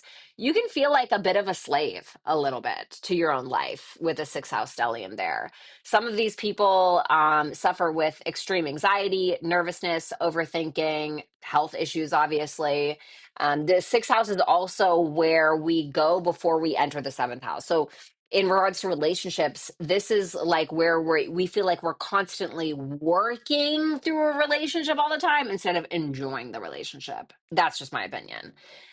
So yeah, six house stellium sucks. I mean, these can be really great healers, I will say, like the positive. These can be people that, if they really put in the effort, they can be great organizers, great problem solvers, great thinkers, people who work out really, really well, people who have great routines, great diets. It's very important for these people to have good routines, a good sleep schedule, right? Because the sixth house is going to oppose the 12th house and they coincide, they go together in some way. So, where the sixth house is about our day to day routines and what we're doing on a daily basis, the 12th house is what we're doing behind the scenes, right? This is where we go to recharge to be able to serve in the sixth house. This is mental health. We have to make sure we're taking care of our mental health. This can also be about creativity, even stuff like film, things like that, which can also be like TikTok or YouTube. Okay. But it can also be about creativity. I think I already said that. But it's where we sleep, it's where we dream, it's our subconscious. And I feel like sixth house stelliums also have really great intuition. It's actually the gut. And Virgos, I think, are really Virgos and Tauruses, in my opinion. I think that they don't get enough credit for how intuitive they are. They call the gut the second brain, right? And Virgo rules the gut. And Tauruses, they are very in their body. So Taurus people, sorry, I know that nobody asked, but Taurus people, a lot of the times, especially like in the top three, they will feel things in their body, like their body will have a reaction to something intuitive. Like, for instance, if maybe somebody is unsafe, they can start to get butterflies in their stomach and really feel it, tingles, goosebumps in their body. Tauruses are very much in their body in that way. So anyway, that is the sixth house stellium. So let's see here. Oh, no problem, Enigma, of course.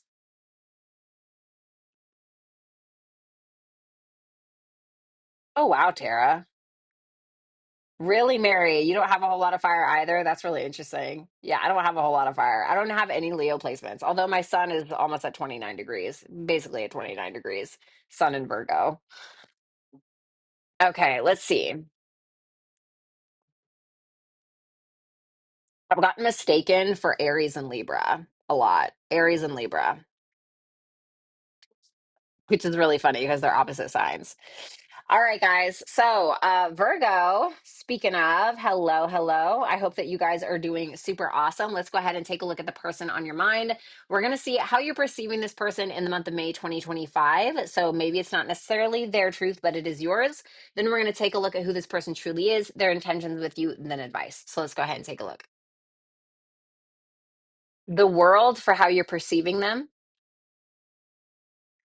the strength in reverse for who they really are. So we have Saturn, we have Leo here. Their intent with you is the star. Beautiful. Aquarius. Wow. All major arcana. This is very powerful. Let's see that world. Ooh, I heard against all odds. Nine of Wands in reverse, Eight of Wands in reverse. Against all odds.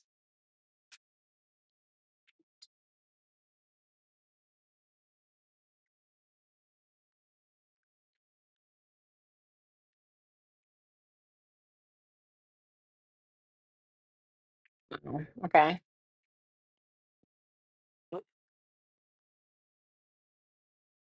For some of you, I'm just going to be honest. You may be getting closure with this person after they blocked you. They may block you after closure. Okay, for some of you, that can be the case. But I don't think so because I see their intentions.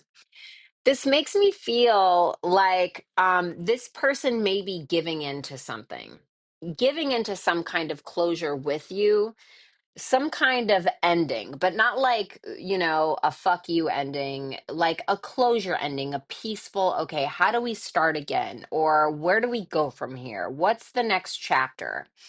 So it can feel like something that maybe they have resisted for a while that now they're finally giving into. Tell me about that. Nine of Wands in reverse, Eight of Wands reversed, the Nine of Swords reversed.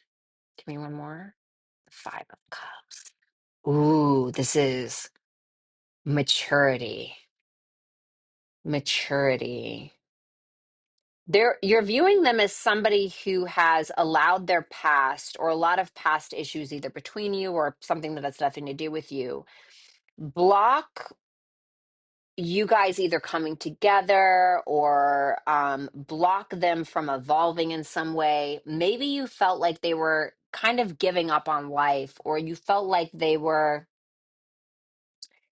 kind of a Debbie fucking Downer. Excuse my language, but kind of like a Debbie Downer.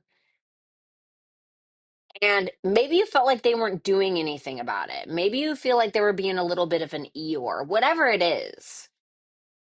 You're looking at them like they're overcoming that way of being, who they were, who they are, in a way that has blocked the two of you from engaging in a dynamic or engaging in a relationship that is really worth a damn. Because the world is the end of the fool's journey. It's it's the means to an end. It's the trials and tribulations. It's the death of the ego. It's the hard judgment calls you had to make. It's the tower moments. It's the hope and the healing and the optimism, and mixed with the learning your own sense of power and your own sense of creativity and authority. And it's something in regards to this person's journey, whether with you or alone, is now coming to a completion and a close in the best way possible. There's a very strong responsibility coming from this person, whether it's like they needed to admit something, they needed to, I don't know, go to therapy to be better, I don't know, go to rehab, I don't know, whatever the thing is. There's a completion of such journeys that I think you're viewing in a positive light, because it could have been something that from their past or your guys' past that has been blocking the relationship from moving forward. I hope I explained that okay.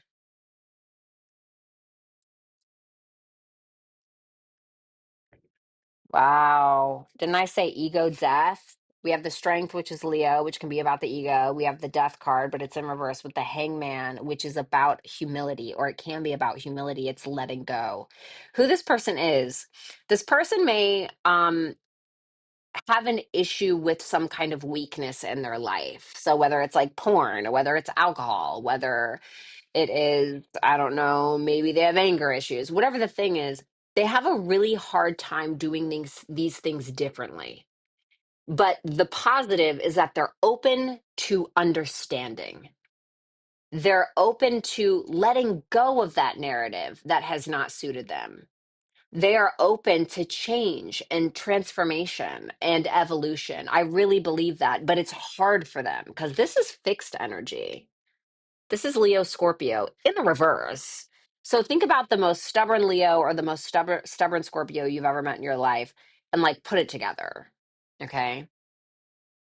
So this is somebody who, whatever those weaknesses are, whatever that ego is that has stopped them from evolving or stopped them from getting what it is that their heart truly desires. They are the type of person who will probably get to a point in their lives where they get humbled enough that they will open to change, or that they will be more open to understanding, open to letting go of a certain narrative.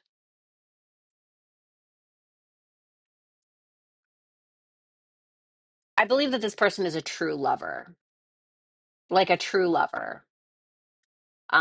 This is Neptune, higher octave of Venus. It's the sacrificial love. It's the all encompassing, the it reminds me of that Robin Williams monologue. I love you without reason. I love you and I don't understand. I can't remember what it was. Was that in the Dead Poet Society? I can't remember. Oh God. Anyway, if you guys know, let me know in the comments. But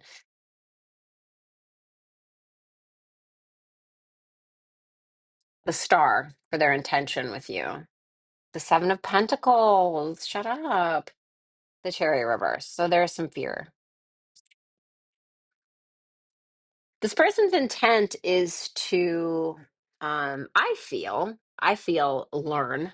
Okay, learn about you, learn about how to heal, an attempt at being more optimistic. Even I'm getting with that star, just because it's about healing, but it's like that's their intention. So if we have an intent to heal, it means that we are open to optimism. I think that this is also somebody who has a lot to share with you, that wants to share a lot of what kind of knowledge they've acquired. And I think that they're very invested in this. I do think that there's fear with that chariot reverse. There's a lot of fear. There's a fear of failure. And they may also want things to happen quicker than they can. Because the Seven of Pentacles, why is that so loud? Holy hell.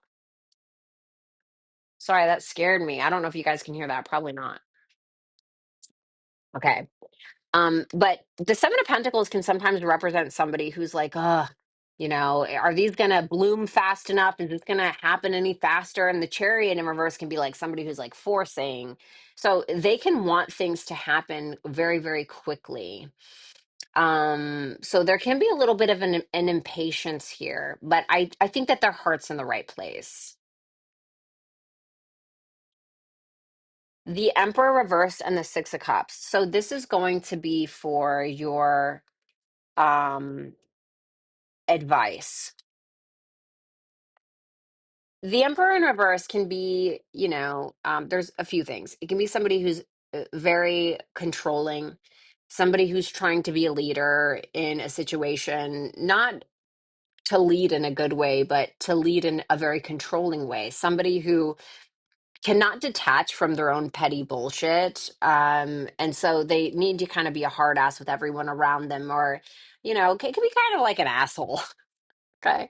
So while I'm not saying that that's you, Virgo, it can be asking you to um, have authority over your own emotions. It may be telling you that this person is in a learning process, and to kind of have that level of empathy. I think that you and this person may be a bit of a gift to one another. The Six of Cups can be about like a gift from God. Okay. So I feel like there's a need to not control something that is this gift, but to appreciate it and understand that there's many layers of unwrapping said gift. And you don't need to rush anything. It's asking you not to be passive aggressive, not saying you're doing that. Okay. This is just the advice. Don't be passive aggressive, be direct, and put the petty shit on the shelf, essentially, when it comes to you and this individual. So that's basically what it's saying.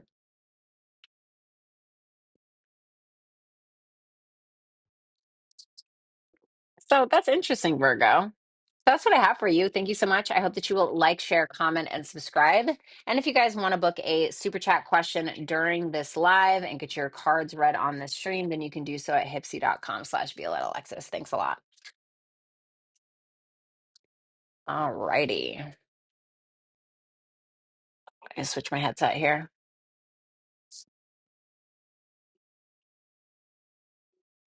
All right. See. Is it working? Okay, cool.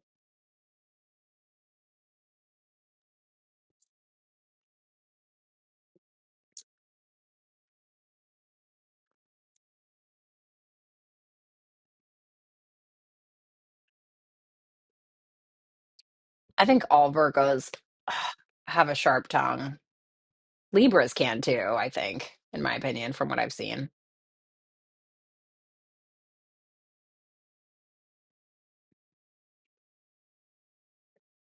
Oh my God, how did I forget what sign is next? Where am I? All right, Leo, what's going on, buddy? How you doing? I hope you guys are doing fabulous. It's nice to see you. Let's go ahead and take a look at the person that you're thinking of. We're going to take a look at your perspective of them in May 2025. So it may be your truth, it may not necessarily be theirs, it may be. Then we're going to take a look at who they truly are, and we're going to take a look at their intentions with you. Then we're going to take a look at advice. So let's go ahead and see. Two of Cups in reverse for how you're perceiving them. Who they truly are is the Nine of Cups. Okay. Their intention with you is the King of Swords.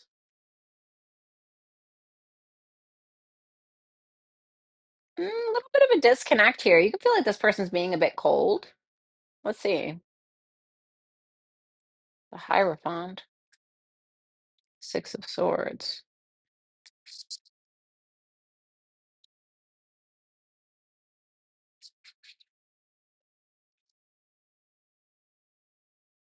Okay.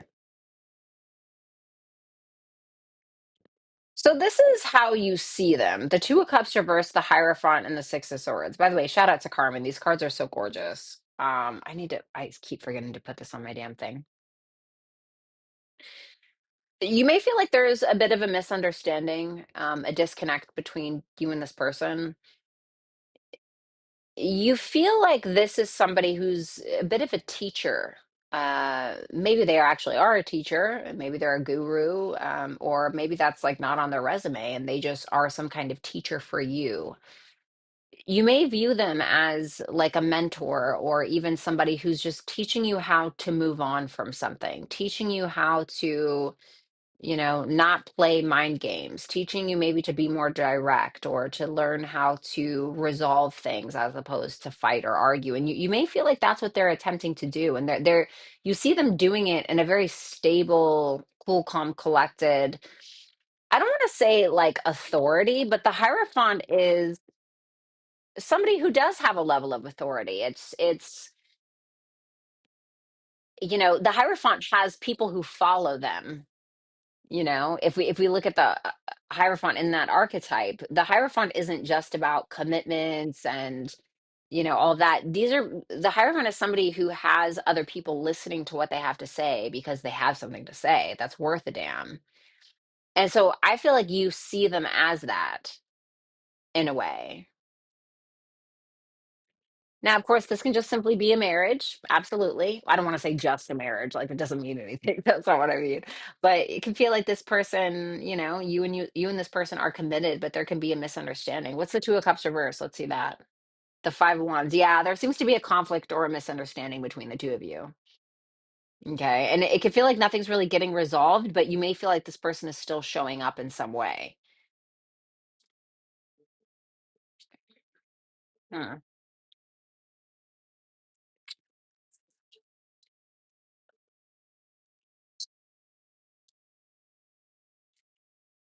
Hmm.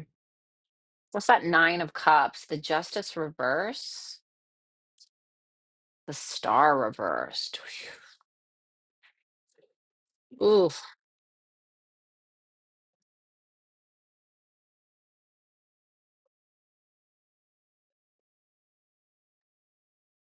What's that Justice reversed?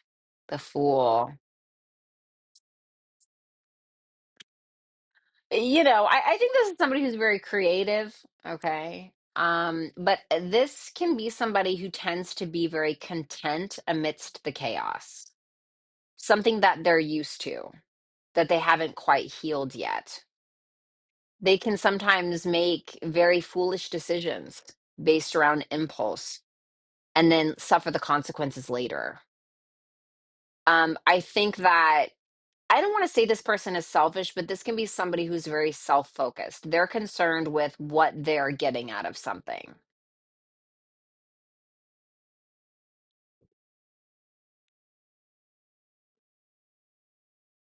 And I think that in some ways, when it comes to even like the world being just to them, where people are being kind or just to them, they may have completely lost hope in regards to that. So it can be that this person's like, well, all for themselves because they have been maybe very mistreated in life to the point where they're like, oh, nobody's gonna, be kind to me anyway, or nobody's going to, everyone's out for themselves anyway. So why should I, you know?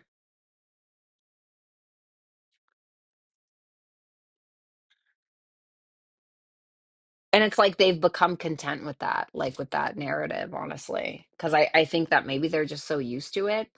Now, for others of you, this can be a really bad person. Okay. I mean, I don't want to say a bad person. I feel like that's so black and white, but the justice in reverse can definitely be somebody who's like, yeah, fuck you. I don't care if it doesn't serve you or not, like where they do the wrong thing and they know that they're doing the wrong thing and they don't care kind of thing. Like, yeah, that's great. Nobody cares. Okay. So for some of you, that can be the narrative, but I feel like for most of you, that's probably not it. Maybe it is. Hopefully not, right? Oops, wrong deck. Oof.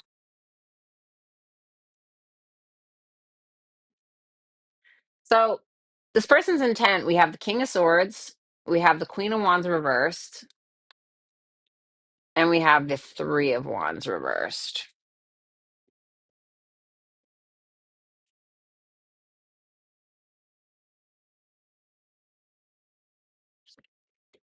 Ooh. Is this person the King of Swords? No, they're the Queen of Wands reversed.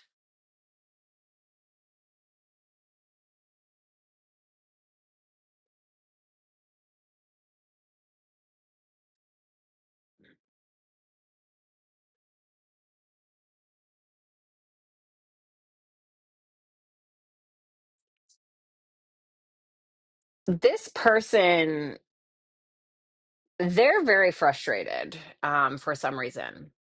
Okay. I think that they want some level of communication, but they seem to be pretty pissed. They seem to be pretty pissed because they may have had a certain expectation for something. Maybe it was a relationship, maybe it was communication, maybe who knows, something. But they may be intentionally putting a break on whatever that is, or they're frustrated because they felt like you did. And I think that they're coming to you for a conversation, but they're pretty angry. Like, I don't feel like their intent is to be angry, but the conversation that they're wanting to have with you, because I feel like they want some kind of truth, they're angry about not getting that truth initially, or they're very frustrated with you for whatever reason.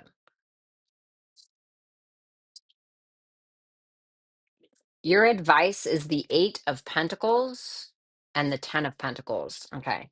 So if this is like your advice to this person, okay, if this is the marriage that you want to be in, for instance, or whatever, okay, it's saying like, set the standard, work for it, master yourself, master this, and work towards what it is that you want when it comes to long term, when it comes to something that promotes longevity in regards to a relationship. The Ten of Pentacles is everything that you could ever want. So it's like if you want that, it's asking you to work towards that, but you're going to have to put in the effort as well. Okay. And I'm not saying that you're not, it's just telling you to put in the effort. For others of you, if this is something that you don't want to be in, then you need to start working towards the thing that you do want to be in, or you need to create the thing to bring someone else into, which is going to mean prioritization. In traditional Rider Waite, you see the Eight of Pentacles, and the guy is like, there's a whole like city behind him, and he's like ignoring it. He like went out in the fucking middle of nowhere to work on his coins. Okay. Like it's saying that you need to stop with some kind of distraction and get down to business when it comes to what you want in a long-term relationship or when it comes to this relationship. Okay. So get to work, Leo. Just kidding. Thank you so much, Leo. I really appreciate it. I do hope that you will like, share, comment, and subscribe. And if you want to book a super chat question to get your cards read during this live, then you can do so at hypsee.com/Violetta Alexis. Thanks a lot.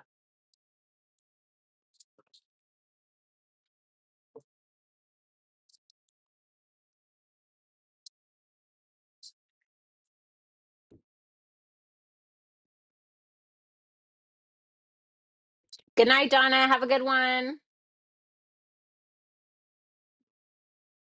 All right. Let's go ahead and move on to Cancer.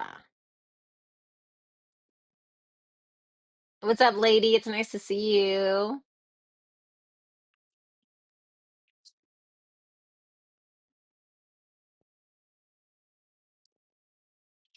All right, Cancer, how are you? It's nice to see you. Let's go ahead and take a look at the person that is on your mind.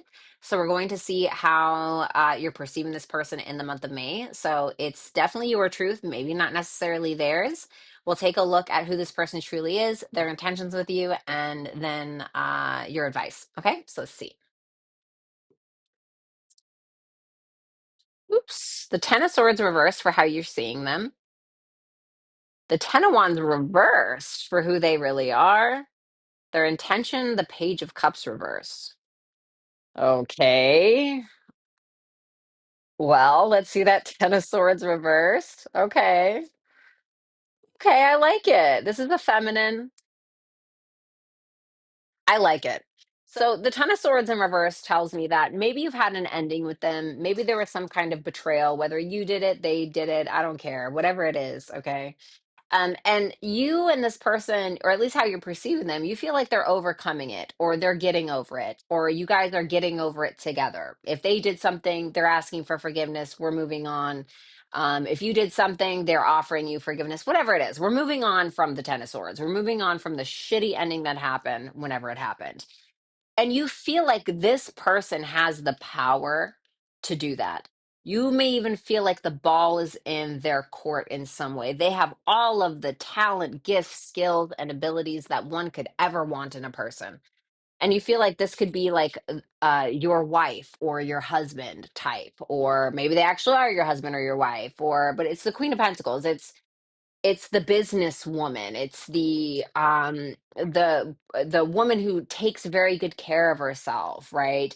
So I think that this is a person that you're seeing as stable, somebody you could have a really great relationship with, maybe somebody you do have a great relationship with, and you feel like they are maybe working really hard towards their financial goals, their stability, somebody who is very focused on their health, their vitality, their physical attractiveness as well. So I mean, that's beautiful. That's beautiful energy. I mean, there's really not much more to it. I mean, you look at them like they're very intelligent, very maybe smart when it comes to business or when it comes to self-care, when it comes to, um yeah, it's Capricorn, so maybe business, or you just feel like they're a really great partner. Okay? Like a lot of power in that in how you see this person. Very talented, very intelligent. The magician is Mercury, it's the mind. It's a very powerful mind. So let's see who this person truly is. The Ten of Wands reversed, the Knight of Pentacles, and the Four of Cups. Oh, I feel like this is somebody who critiques themselves a lot. The Knight of Pentacles is a great card. It's somebody who slow and steady wins the race. I want to make sure that I do it right. But when you put the Four of Cups next to it, it can be somebody who's like, this is never going to be good enough. This is never going to be good enough. I am like that a lot. Like I remember this one time, back when I was a stay-at-home mom, I ended up writing like 8 chapters of a book that I looking back on it now, it was great. I don't know why. Anyway, I just was like, this isn't good enough. And now, mind you, this was like over 10 years ago, but I just ended up like tossing the whole thing, deleted the whole thing. That's it. Just because like it wasn't good enough. I feel like this can be this kind of person. And so what ends up happening is that then does what? Ten of Wands in reverse. It makes things harder on themselves. Ten of Wands in reverse can be like where we're taking on a responsibility that we don't need, or we're making something harder than it needs to. It doesn't need to be that hard. And I feel like sometimes this person can do that. And they may feel like maybe sometimes other people aren't good enough, or they're not good enough, or whatever. But I do think that they're a hard worker and a perfectionist, most likely. Their intent with you, mm, Page of Cups reversed, Knight of Swords reversed, Page of Wands reversed. Why? The Four of Pentacles. There's a fear of taking a risk. There's a fear of taking a risk. I don't really see them taking initiative. They seem to be following your lead, either because there is some this person can be feeling like a victim, or this person has been a victim and they don't want to be a victim again, or this person maybe gets some bad news and they can be a little apprehensive. Whatever it is, there's a fear of taking a full-blown risk. There's a fear of losing out. There's a fear of what comes after the Four of Pentacles, the Five of Pentacles, not being good enough, being left out in the cold, being abandoned, et cetera, et cetera. So there's this following of your lead, and they're not really Because you're seeing them as moving on from that 10 of swords, but I don't think that they've fully overcome it, in my opinion. And I say that because the pages come after the 10. But if I see pages reversed, oh, there's something not they haven't fully let go of. There's something they haven't fully evolved from. There's something that they haven't fully completed, acquired, whatever it is. So I think that while you may see them as the 10 of swords in reverse, I think that they're still dealing with some of those swords. Okay, so something to keep in mind. Your advice is the King of Wands reversed and the World. You got to overcome your ego, okay? Reverse this if you need to, but like the King of Wands in reverse is somebody who acts from ego. They get their feelings hurt, they're overly sensitive, and then they boast about, and next thing you know, they're picking their teeth with your bones, kind of thing. Okay. So with the World there, that's like, okay, a maturation. It's Saturnian, it's Saturn in nature. So it's a maturity. So if this is your advice, there needs to be a growth or an evolution around some level of ego or pride that you may have. And guess what? You're in luck, buddy, because we all have it. Okay. So that is what I have for you, Cancer. Thank you guys so much. I hope that you will like, share, comment, and subscribe. And obviously, if you would like to book a super chat question to get your cards read during this live, then you can do so at hypsee.com/Violetta Alexis. Thanks a lot, Cancer. Have a great weekend. All right, bye, guys. I'll see you later. I'm just kidding. Okay, moving on to Gemini. What's going on, Gemini? I hope you've enjoyed having Jupiter in your sign.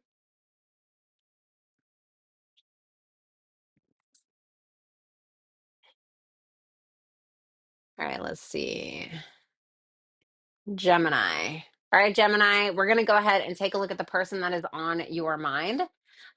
So we're going to take a look at how you're perceiving this person in the month of May 2025. So it may be your truth, but it may not necessarily be there. So something to keep in mind. We're also going to take a look at who they truly are.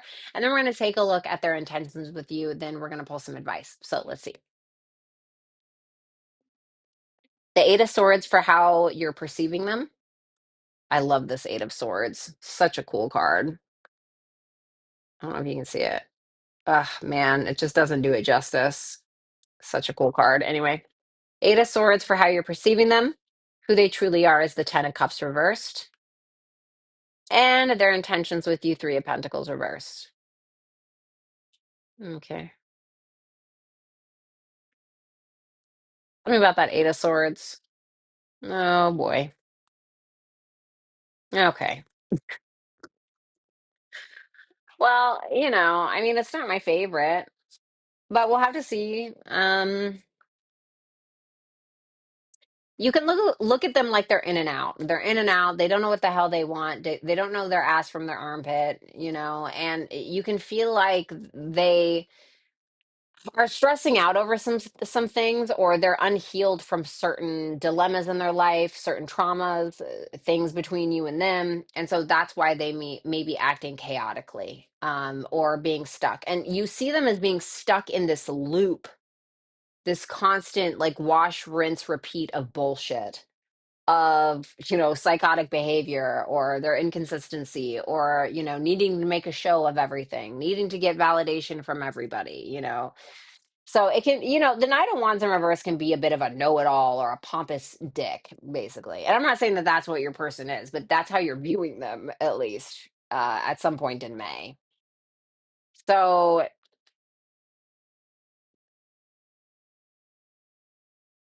what's that Four of Swords reversed? That's what I want to see.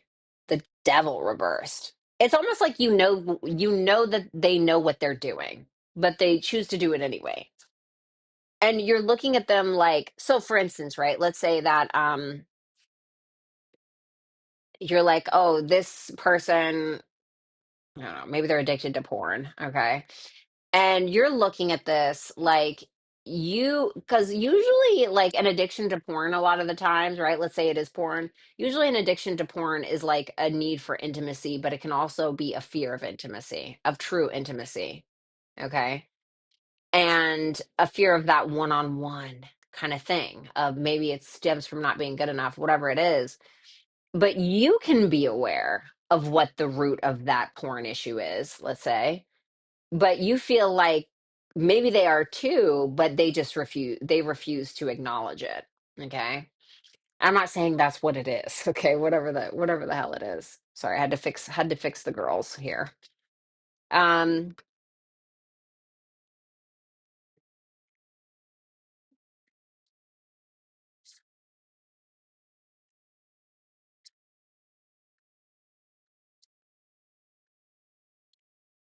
you almost feel like they give their own power away to their coping mechanisms or to how they deal with life.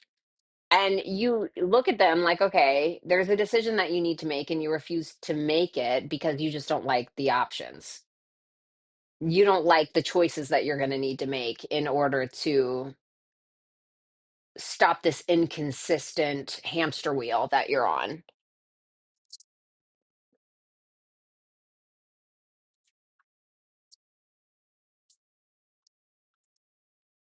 So this person truly is Gemini.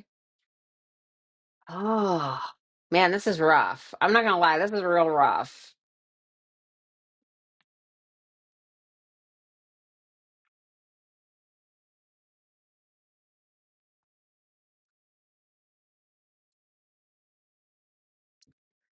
Ten of Cups reversed, Seven of Wands reversed, Temperance reversed. Okay.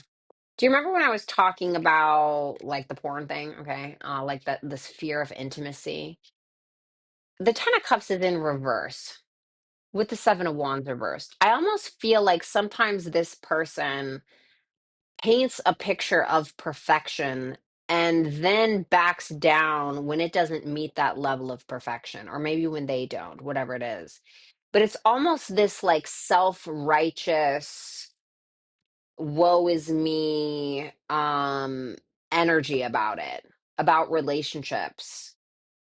So we're creating some, I used to date a Virgo that was like this, where they would, they thought the world of me and they thought that I was so incredible, and that's how they did it with everyone. And then like one tiny flaw, and it was like, oh, dream shattered, and I'm not like that. I could never, sometimes Virgos we can be like that sometimes. Okay. It's not good. Very judgy, right?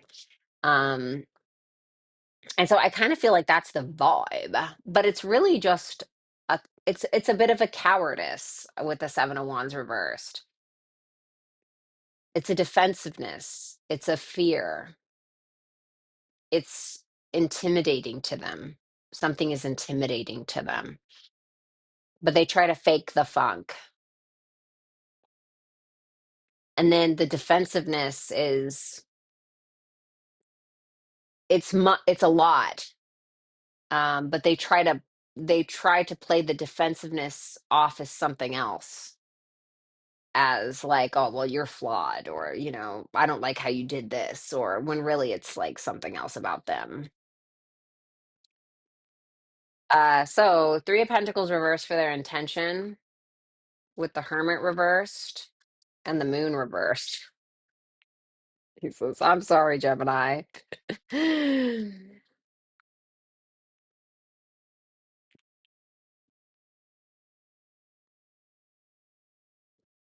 This person is committed to misunderstanding you. Sorry. This person is committed to not being agreeable. This person is committed to projecting their own insecurities onto you. The Three of Pentacles in reverse is like when we're not on the same page. The Moon in reverse can be about projection due to fears, and the Hermit in reverse can be somebody who's paranoid or completely fucking lacks a sense of self awareness. And I feel like whatever lack of self awareness that this person has acquired, they project onto you. So that way they're not the focus, and that is their intention. And I don't know if that's consciously, because that would be crazy, or if it's subconsciously. Your advice: Six of Wands in reverse, Ace of Pentacles in reverse. I feel like if it's not grounded in true intention and work, don't even give it another look. Don't like get your pride in this. Like if this is somebody who is,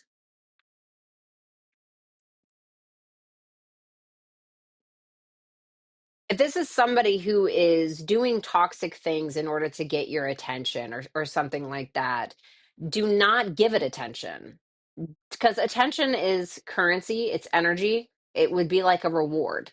People that thrive off of negative and positive attention, they don't care what kind of attention that they're getting. They just want to know that they're getting it because it's validating some, or they think it's validating some kind of void from within,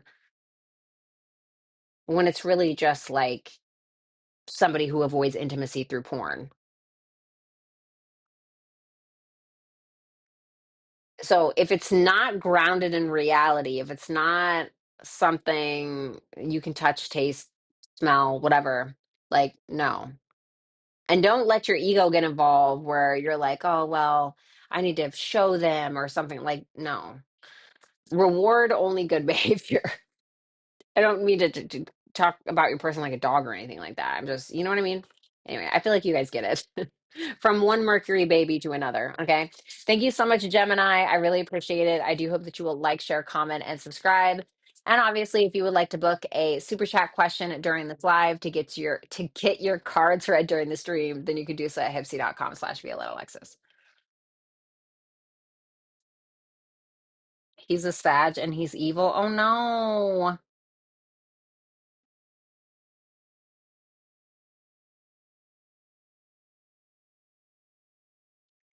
Why? What is Jupiter doing for us? Jupiter is trying to expand whatever house it is in for you. It's trying now. Jupiter doesn't do well in Gemini, okay, but it's still it's still Jupiter, so it's still going to come bearing gifts. Jupiter and Gemini is basically going to try to throw or shoot a bunch of arrows at a bunch of different things until it hits something, is basically what Jupiter and Gemini is about. But hey, guess what? You're going to get a bullseye at some point. That's how I view Jupiter and Gemini. For instance, I've had Jupiter and Gemini going through my second house. So I have explored a lot of different income streams. There are a lot of things that are changing around my values, my priorities, learning how to budget better, you know, paying off debts even. Jupiter in the first house, sometimes it can make you pregnant, okay? Sometimes it can make you pregnant. Sometimes it can expand your waistline a little bit, but Jupiter is coming to bless you regardless. It's trying to make you more, it's trying to make you smarter. It's trying to help you acquire more wisdom. It's trying to improve your philosophy on life. It's trying to make you more optimistic. And a lot of the times, Jupiter will come bearing gifts in Gemini regarding communication, intelligence, social media, writing, things of this nature, but just whatever house it's in. So, for instance, if you have Jupiter moving through the seventh house, either during this transit or near the end of this transit, you could end up meeting like the love of your life or your husband or a really great partner. If Jupiter has been transiting your 10th house, you know, maybe you end up getting the career of your dreams by the end of this transit, or a lot about your reputation is improving or expanding in a positive way, or it's trying to help with that, right? So, you know, maybe you have changed your career, or now you're finally doing what it is that you really, really want in your life, right? Because Jupiter is about your the bigger picture. Okay. And so Gemini is more about the details. So it may be trying to help you sift through the details to be able to figure what that career would be for you, right? So it depends on where you have Gemini in your chart.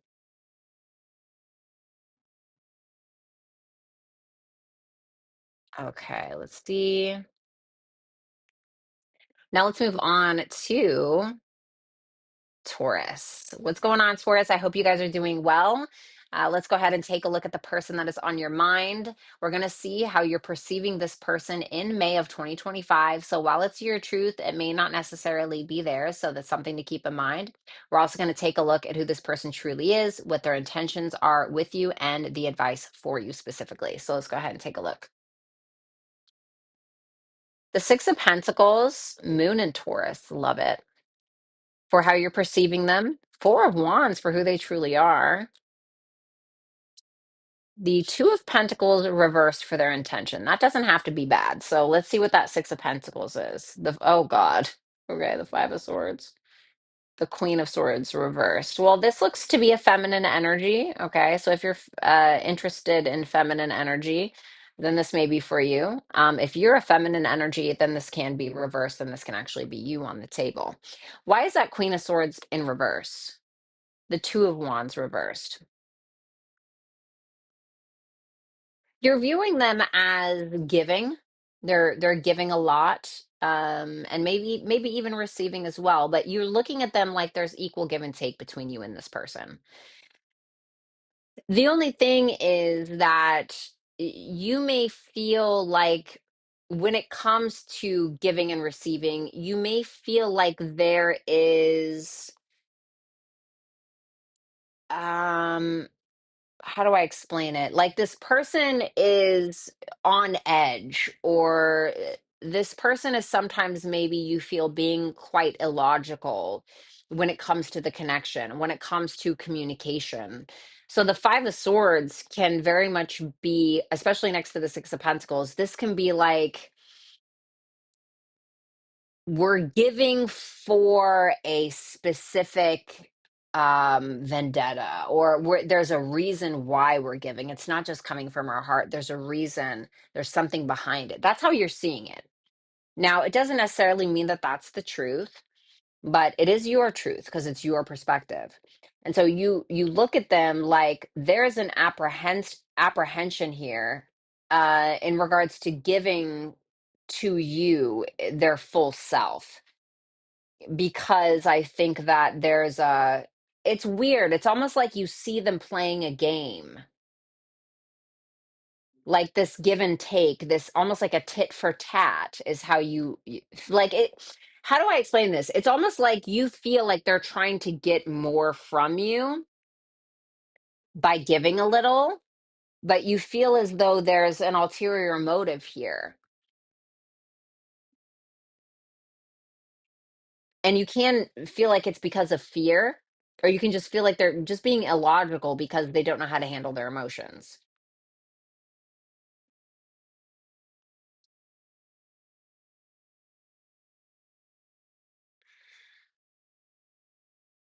Tell me about that Five of Swords, the Phoenix.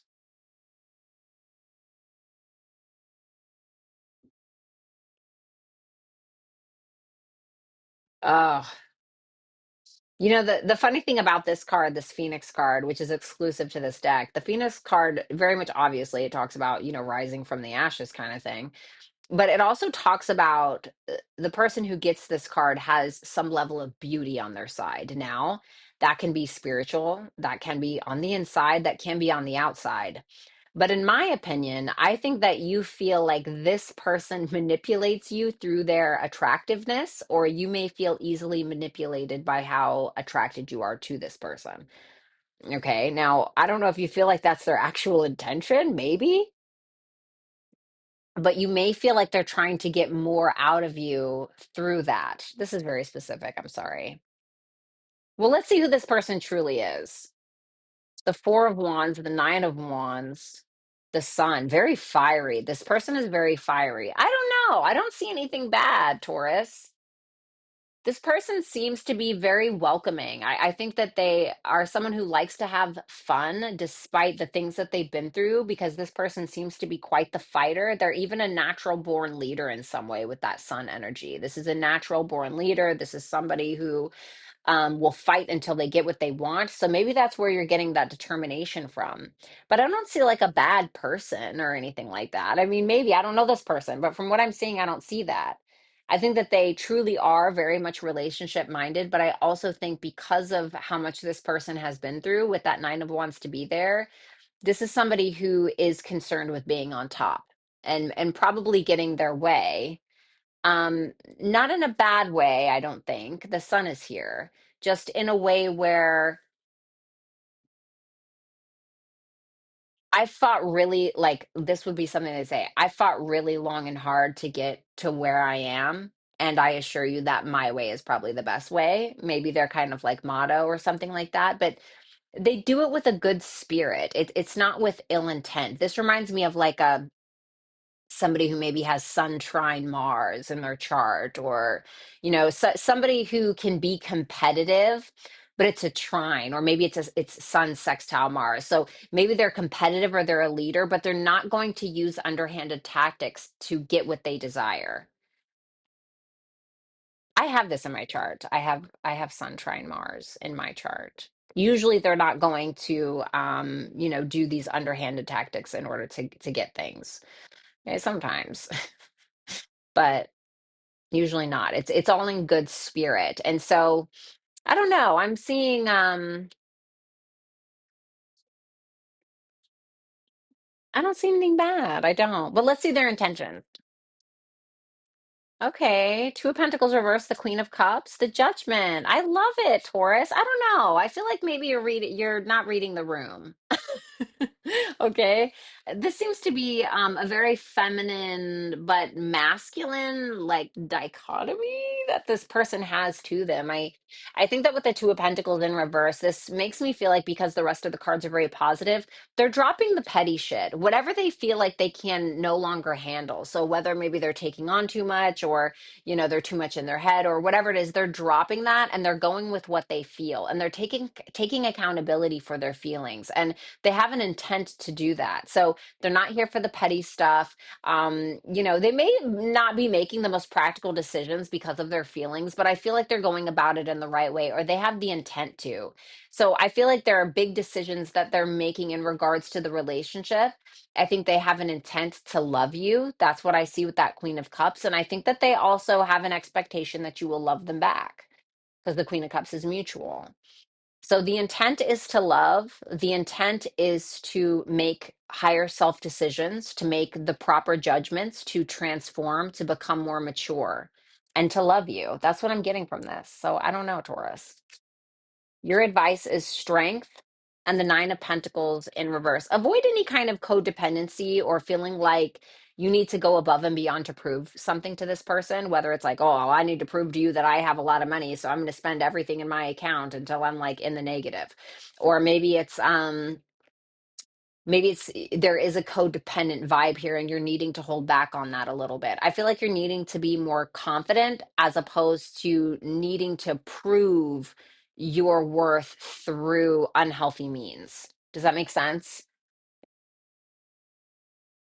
I still think there's some work that needs to be done, okay? In regards to you, just like everybody else. But I think that this seems to be on the right track from what I can see. Okay. So thank you so much, Taurus. I really appreciate it. I do hope that you will like, share, comment, and subscribe. And obviously, if you would like to book a super chat question during this live to get your cards read on the stream, then you can go to hypsee.com/Violetta Alexis. All right. Last but not least, what's up, Cassie? What's up, bestie? I'm so dead that you call her Van. I just can't. All right. Let's see, Aries. Aries. Okay, Aries, how are you? I hope you're doing well. Let's go ahead and take a look at the person that's on your mind. We're going to see what your perspective of this person is for the month of May 2025. So it will be your truth. It may not necessarily be their truth. Then we're going to take a look at who this person truly is, what their intentions are with you, and some advice for you. Okay. So how you're perceiving this person is the Eight of Cups. Oh, no. Okay. Well, let's see who this person truly is. The Page of Pentacles reversed. The Tower for their intent. Ooh, my. Well, I'm not going to lie to you, Aries. This looks a little rough, but let's see that Eight of Cups. Page of Swords reversed. Oh, no. Three of Swords reversed. Oh, my goodness. All right. Well, um, to be honest with you, Aries, you're viewing them as walking away. Okay. You see them walking away. And you feel like they're walking away because of an assumption, not necessarily a fact. You feel like they're upset about something. You see them walking away. They may be expressing, like, this is just a delusion. You're full of shit, whatever it is. And you may feel like it is not real. like whatever their assumption is, whatever their thought is, you feel like it's coming from residual pain.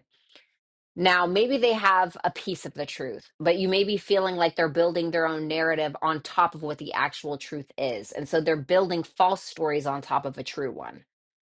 um you could feel like this person is still in some having some level of pain, so they can you can view them as projecting that pain onto you, or trying to use information against you even. I hate to say that, but these things do happen, and so you can be kind of seeing that going on.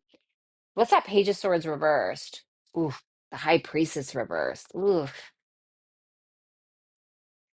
You may feel like they're having a hard time like listening to their intuition, so they may be listening to what other people are telling them, or other people, or how other people are influencing them. It can also be that this you feel like this person, once again, High Priestess in reverse can be some kind of revealed information. So it can be that some kind of information is revealed in some way, right? I hate to say that. That sounds so shitty, right? I don't want you walking away from this like paranoid. I feel like this probably it has whatever this truth is probably already come out. So I wouldn't, go home and, start taking popping your Xanax and stuff, you know what I mean? But I just feel like there's a truth that has been told or something, and now this person may be building more narrative on top of that. At least that's how you're seeing it. Okay. Who this person truly is.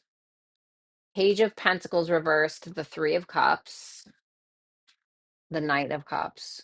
This can be somebody, side note, this can be somebody who ends up falling in love with their friends a lot, or a lot of friends have turned into lovers, okay, sometimes. What's that? Page of Pentacles reversed? King of Cups reversed. Oh, interesting. Lots of cup energy, very watery. Mm,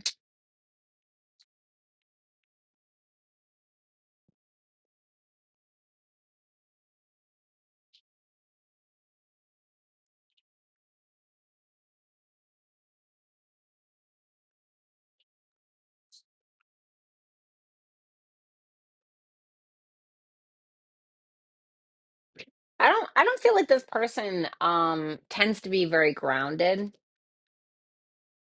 okay? I think that sometimes it can be kind of a head in the clouds energy, where they can even manipulate themselves in some way, of thinking that something is what it is, or is what it ain't, or whatever the case. And so the Page of Pentacles in reverse, this can also be sometimes somebody who is a bit of a manipulator, especially clarified by the King of Cups reverse. It can represent somebody who tells themselves whatever story they need in order to paint the picture that they need, or in order to paint the narrative that they need for themselves. But at the same time, it can just be somebody who's a procrastinator. Okay. But at the same time, it's like the King of Cups in reverse that's clarifying that.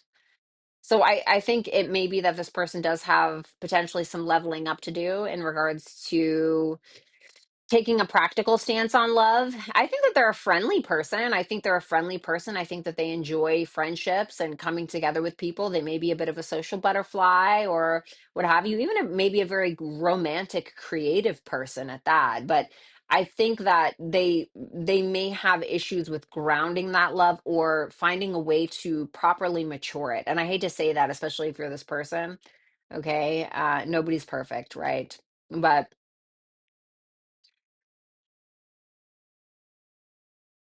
so that's what I got for that. Let's see there. Oh boy.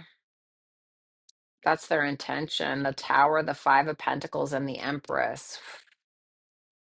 If this is a feminine, I gotta tell you, buddy. Aries, if this person is a feminine, this is someone whose intention is to let this go. Abandon it altogether. Because the way that they're looking at this like, I have to take this away before it takes from me. Because they can have this intention right now where they're maybe feeling like they need to level up, they need to channel their femininity more. And maybe they are feeling like, Aries doesn't see my worth, so I'm going to show them. That can be kind of the vibe. Okay. Um, for others,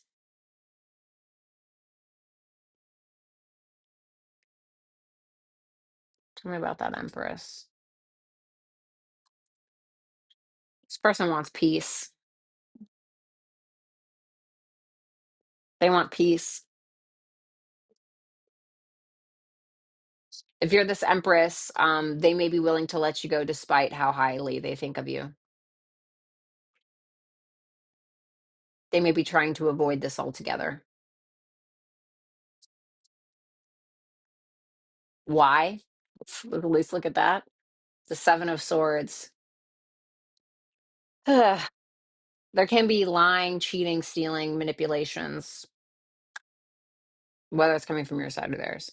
So there may be an avoidance either of their own truth or of yours. Okay. Your advice. The Ace of Cups reversed. The Lovers. You may be needing to give to yourself at this time. And I mean, like, in a healing way. So whether that's creative, whether that's going to therapy, whether that's like working out, whatever your thing is, but it's more on an emotional plane. But Ace of Cups in reverse, while it can sometimes represent to somebody, it can point to somebody who's drained. You can be saying you're drained because you're putting it in the wrong direction right now, and you may be needing to make a higher self decision. You may be needing to make a higher self decision and give to you right now. Okay. Whatever that means for you. Um, give me one more for this advice. The Ace of Wands reversed, two aces in reverse.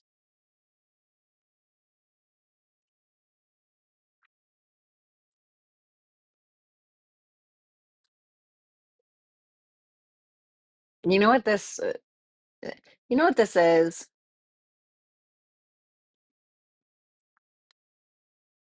This is about really building your foundation for what you want, your morals, your values, what you want in a commitment, who you are in a commitment, without jump starting something before knowing that, and then you're having to backtrack as well. I feel like that's what it could be, because there could be a lot of false starts here, because either you're not making higher self decisions, or you don't know what those look like, or you don't really know what you truly want. Maybe you do. And maybe for some of you, if you're kind of like the victim here, I guess you could say, right? Then you need, first of all, I feel like you need to give to yourself before anybody else right now. That is my advice. But other than that, you may really need to find someone that is truly for you, that aligns in every way, intimately, communication wise, all of that. And you need to ask yourself if you're really getting this here. So whichever end of the stick you kind of fall on. Okay. So that is what I have for you, Aries. Thank you guys so much. I do hope that you will like, share, comment, and subscribe if you have not already. If you want to book a super chat question during this live, then you can do so by going to hypsee.com/Violetta Alexis and getting your cards read on the stream. Alrighty. What's up, Deb? Thank you. All right, now it's time to do some super chats. Good night, Vanessa. Have a beautiful evening.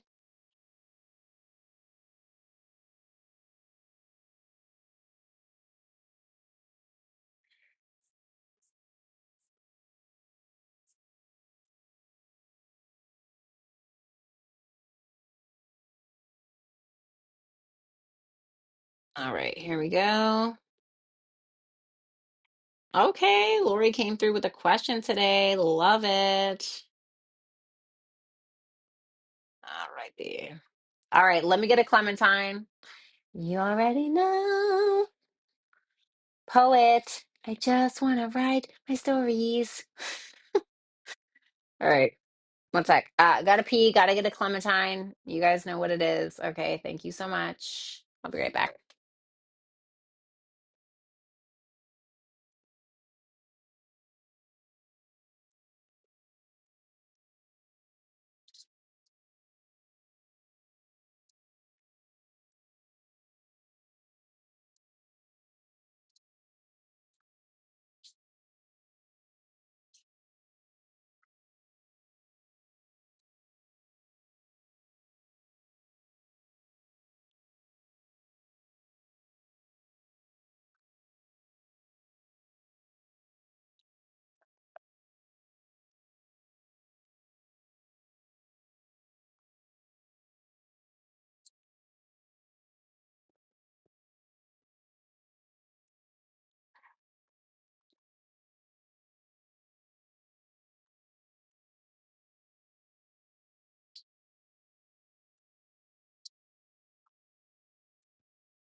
No,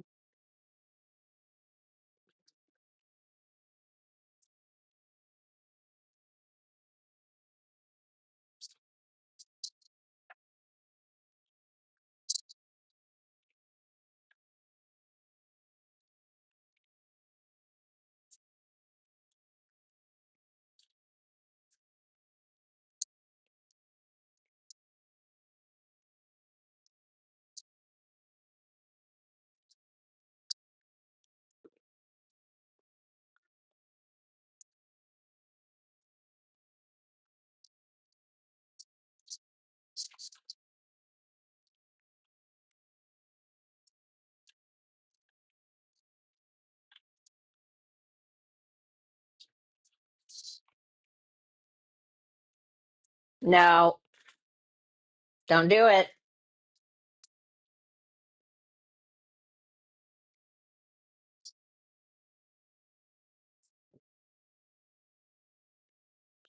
My house smells like a true Virgo house, like straight bleach, bitch.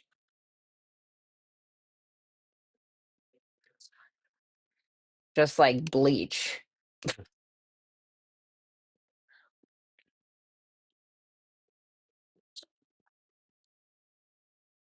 Good night, Shannon. Sorry, I know sometimes people get really grossed out when people like eat yogurt because the white, my best friend is like that, and he's in the chat, and I really don't want to gross him out. I don't want him to leave.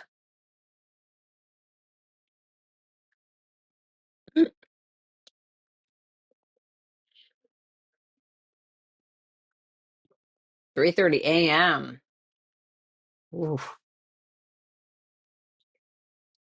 never. Or freshly cleaned crime scene.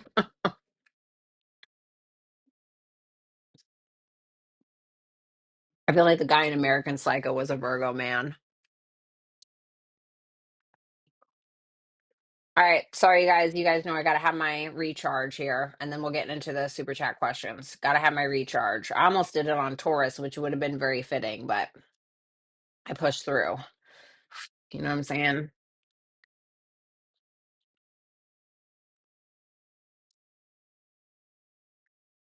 Well, wait, have you like written more on your story?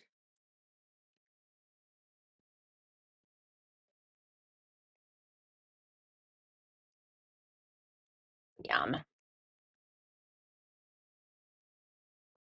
And I'm gonna tell you what else. You stay at my house for 3 days, you're gonna be pooping like a champ. Okay. Flax seeds, coconut oil, chia seeds. I make the best oatmeal you have never had. The best. And yes, I feel humble enough to brag about it.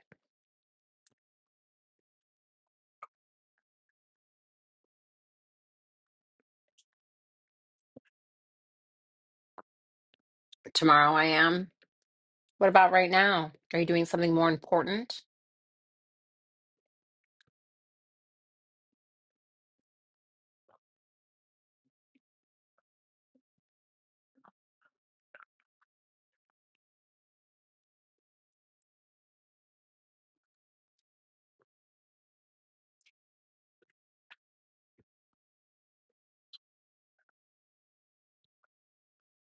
The fuck?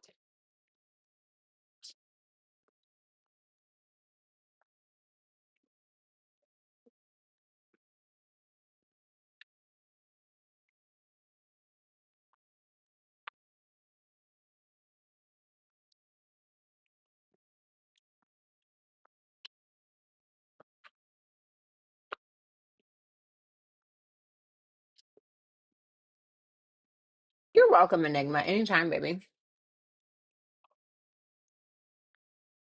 All right, one more bite, and then we're gonna do some super chats.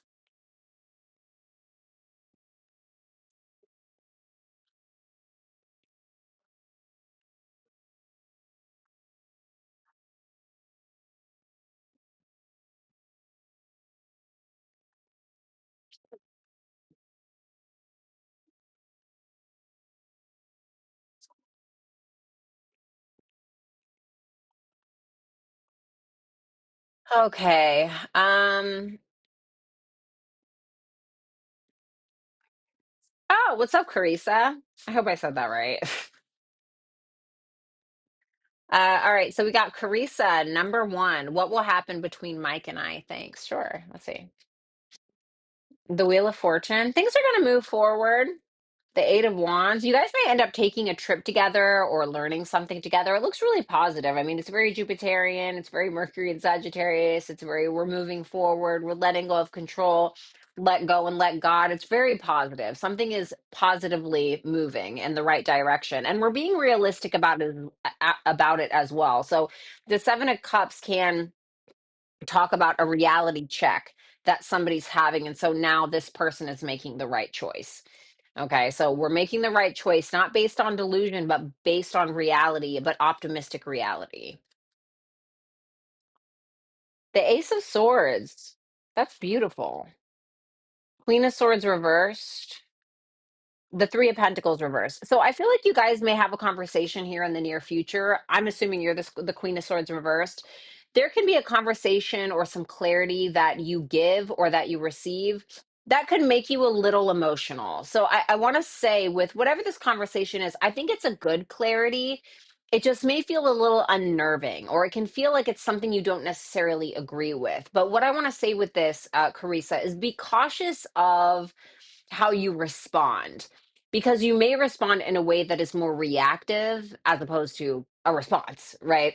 So whatever this conversation is, just be cautious of how you're going about it, because I think that you can say still like what it is that you want to say, but it's not about like what you're saying, it's about how you're saying it. So I see some kind of positive movement forward, but there is going to be a conversation or some clarity that we're having that can make you a little bit reactive. Your advice, Eight of Wands reversed and the Page of Swords. So this is not about being reactive. Once again, Eight of Wands in reverse can be like where we're being very forceful, or we're saying things in such a blunt way that it's very crass. And it can be kind of nasty. And I'm not saying you're that type of person, but it can be that. But this is more about opening up your mind to learning or observing what another person is actually saying. Page of Swords is about curiosity and it's about learning. It's about understanding or being open to all of the information that is being given to you. Okay, so that's basically what it is. So I don't know what's happening in the future, that why it's telling you to do that, but that's what it's saying. So thanks a lot, Carissa. I really appreciate it, and obviously I'm wishing you well. Thank you so much.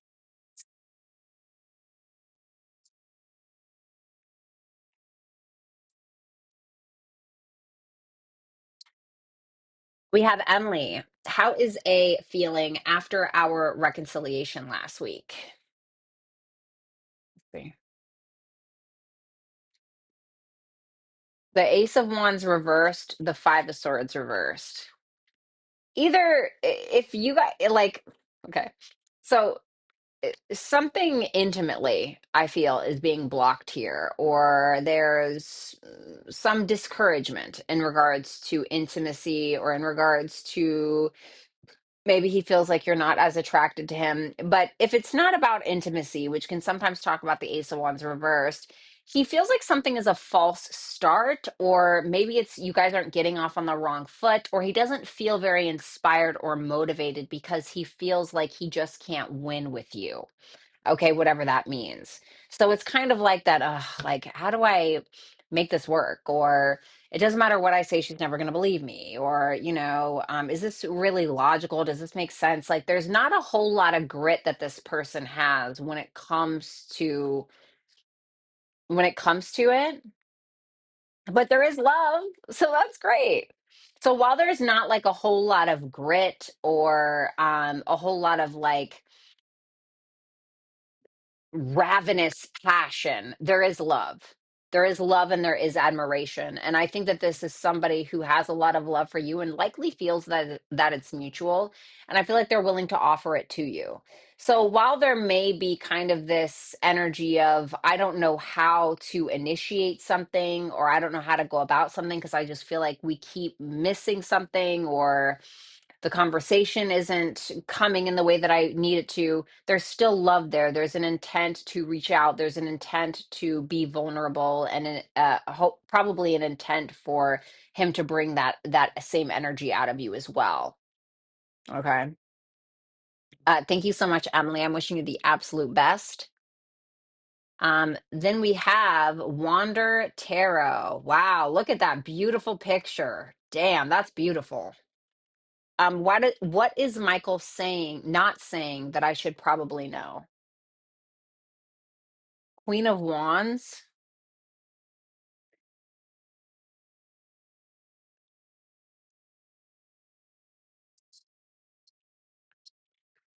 Queen of Wands, Eight of Cups reversed, and the Two of Pentacles. So either you're this Queen of Wands or somebody else's, but it is a past thing. So the Eight of Cups in reverse is, I mean, you're a tarot reader, so I mean, you know, but the Eight of Cups in reverse can represent we're going back to something or we want to go back to something. If this is about you, maybe he's wanting you to go back to this free, loving, passionate, I don't give a fuck kind of attitude that maybe you've had in the past. Maybe he's wanting more sex, more passion. He's really wanting you to take the lead. Okay. Maybe he's wanting to be a passenger princess, so to speak, right? And I feel like he is making the decision to either return to you if there's been a separation, or return to someone, or there's a decision to maybe attempt to bring that out of you or kind of bring the fantasy back into the relationship. So it really depends on your personal situation.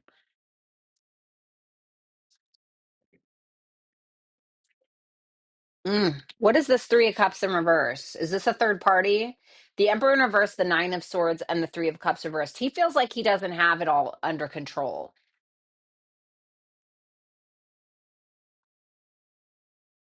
He wants control, but it's almost like he feels emasculated, or he doesn't feel man enough in some way, and this is a concern of his. And there may be a fear of an issue around a third party, or because of him feeling emasculated in some way, he may feel like he's going to end up alone, or you're going to leave him, or there's going to be a separation of sorts if there hasn't been already. Advice. Ooh, Chariot reversed in the Five of Cups.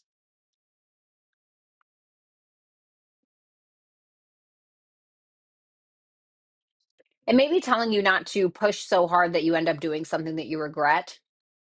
Okay. But it also makes me feel like something from the past is holding you back. Like, I don't know if it was a conversation that the two of you had. I don't know. I don't know if it's something from his past or whatever it is. I'm almost feeling like I don't want to tell you to pull back, but I want to say almost like don't count your eggs before they hatch, or don't put in an effort if you're not entirely sure. Does that make sense? And nobody's really entirely sure.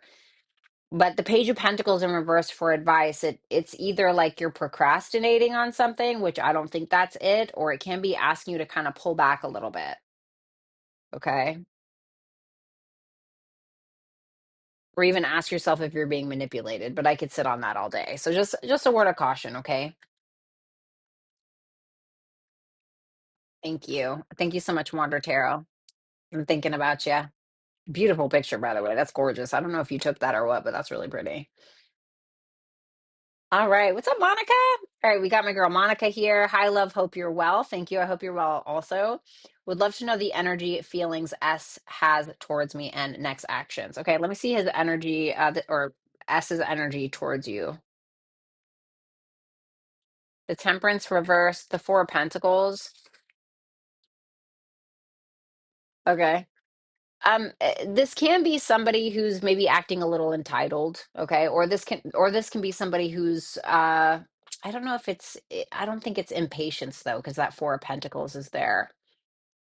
This person may be trying to hold back from overdoing it. So maybe over texting you, over calling you, coming on too strong. It seems like this person is holding back quite a bit out of some level of fear.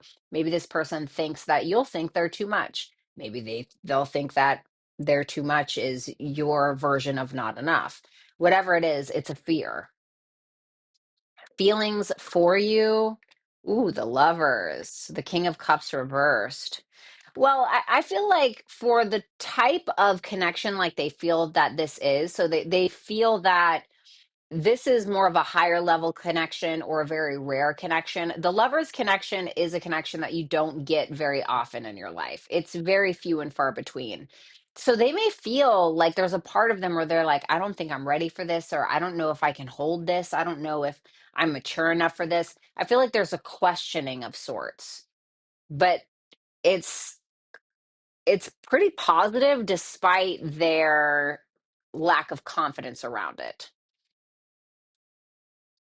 Next actions, the World and the Queen of Pentacles reversed. This person is either ending a relationship with somebody else, if there is one, or this person is attempting to maybe solidify something with you. So if there's not a commitment, they may be attempting to solidify a commitment, especially if they feel like there's some insecurities in some way, or there may be some kind of closure, but not like closure in the way of go fuck yourself. Closure in the way of like, okay, let's shut this cycle down. How do we start anew? So you can see this in like, we're getting engaged, or let's put the BS behind us and let's really make something of this, or whatever it is. Your advice, the King of Pentacles and the Eight of Swords reversed. So this is about being decisive, not keeping yourself stuck. If you feel like you're getting the commitment that you want, then great. I don't know what's holding you back, if there is anything. If you're not getting the kind of commitment that you want, it's time to make a decision based around that. So you kind of need to set the standard here. What do you value? What do you value in a relationship and does this person bring this to the table? Okay. If the answer is yes, great. You've made your decision, right? So that's what I have, Monica. Thank you so much. And I'm wishing you the absolute best, obviously. Thank you so much. All right. What's up, XDY? Hi, my dear. Scorpio here. Should I end my relationship? Well, let's see.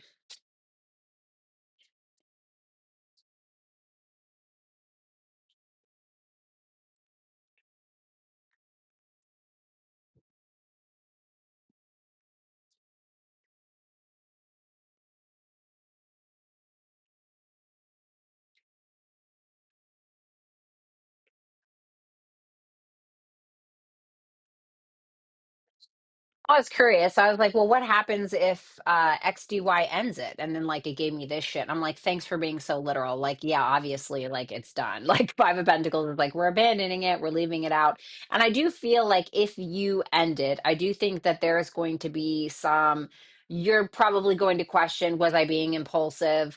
Did I do this right? Did I put 7:07 as my time of going live? That's so strange. Okay, no, maybe I didn't. Okay, sorry. And I'm like, well, what an obvious two cards of like what would happen if you ended it. So thanks for that, spirit. But with the Nine of Wands in reverse and the Death in reverse, I wanted to pull an extra one because I'm like, should they or not? I got the Seven of Swords reversed. So this may be saying if something is not changing in the way that you need it to, if you feel like something about this connection is stunting your growth, if you feel like this person has already given up, if you feel like there's really no fight left in you, then I feel like with the Seven of Swords in reverse, you're needing to be honest with yourself. The Seven of Swords in reverse can be decisions that we're making based around our own personal needs as opposed to everybody else's. So if this is happening, if you feel exhausted, if this is tiring, if this is draining, if you feel like nothing is changing, transforming, evolving, that is your answer. Okay. Thank you so much, XDY. I'm wishing the best for you. Fingers crossed. That's really difficult. All right. I need a bite. Sorry.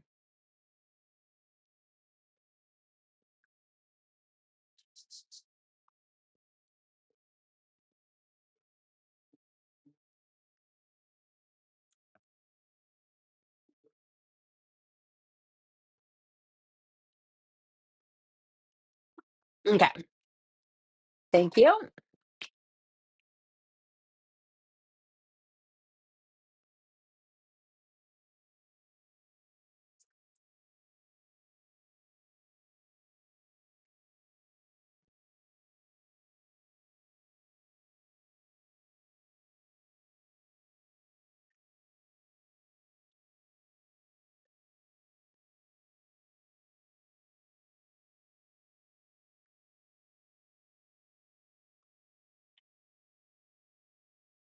Sorry, guys. Hold on.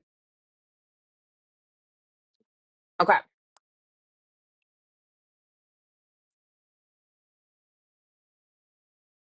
What are you eating? I'm eating key lime yogurt and I'm eating clementines and drinking water.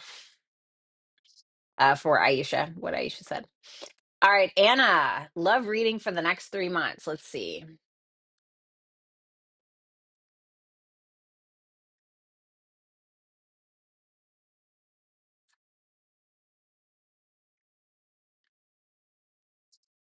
If you're already involved with someone, not the biggest fan of the Knight of Wands in reverse, especially with the accompanying cards. So this can be where there's an inconsistency. Like if you're already involved with somebody, or maybe you're not, maybe this is just a new person, but whoever this is somebody who refuses to let go of an old way of doing something. So, if this is the type of person who's constantly in and out, not stable in relationships, that's exactly what they're doing. They're staying in that place.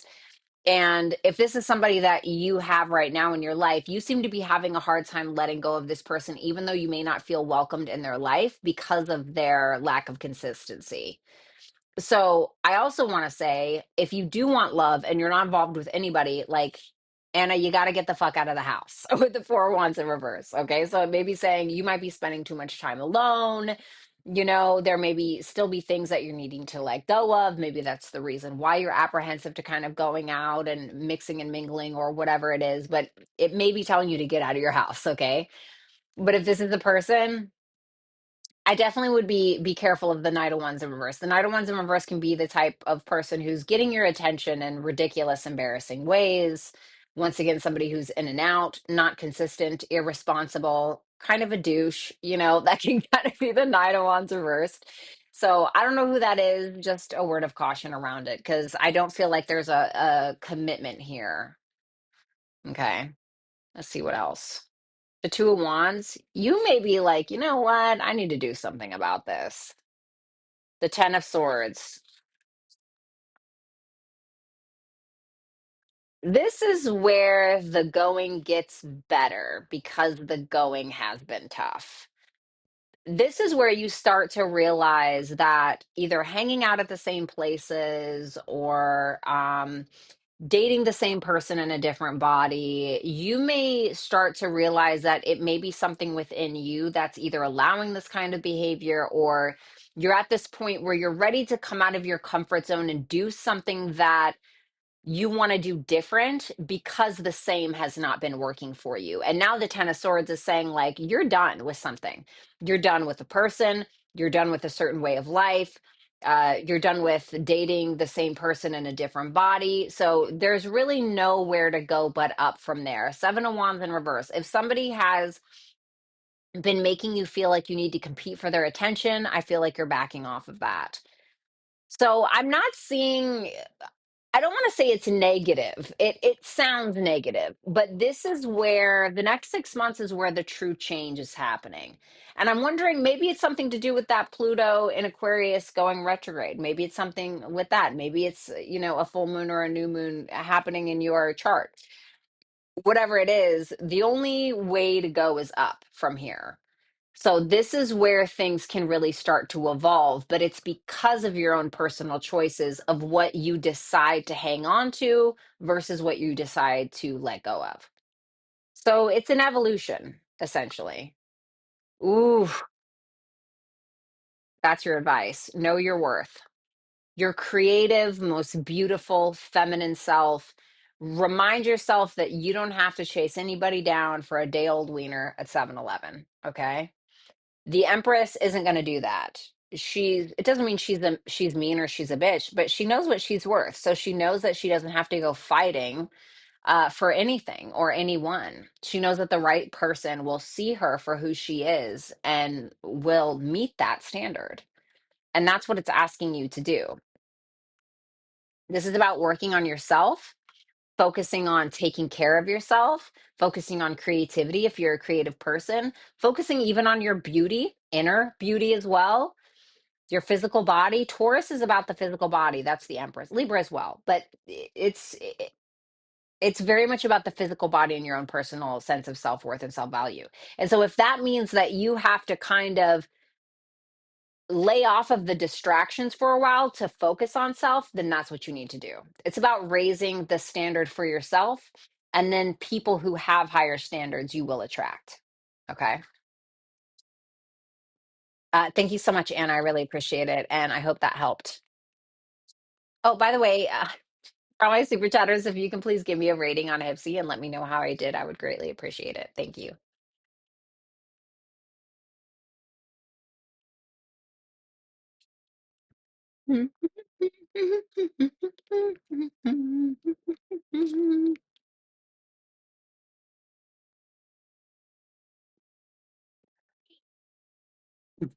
Right, Lori. All right, let's see. All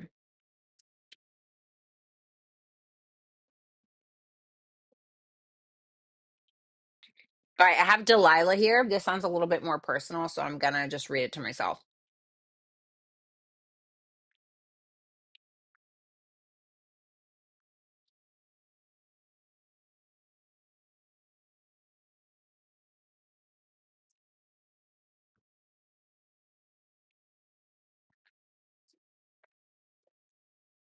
So for your first question about the intentionally,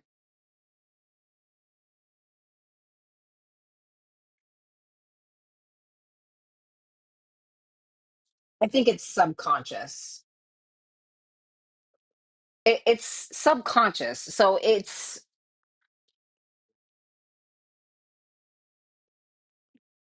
this is like sometimes what we do because it's a habit of how we've always done things, or it's a coping mechanism of how we've always done things, but we don't always realize why we're doing it or that it's like a problem.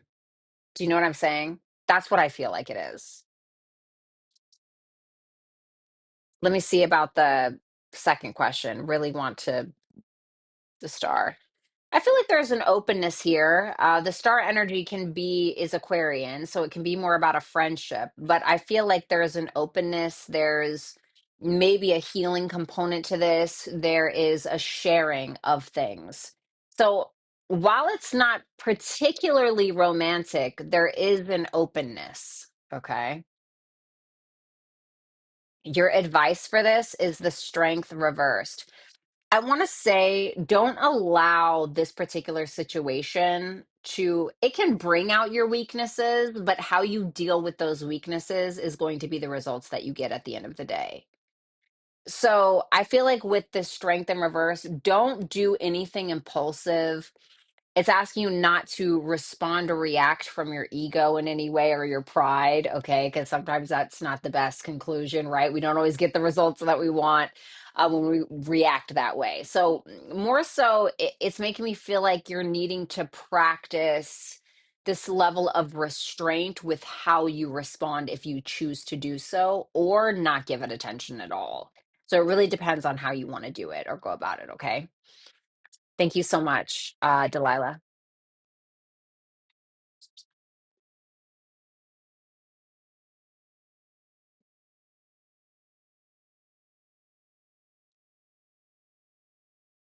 All right, we're on number 8.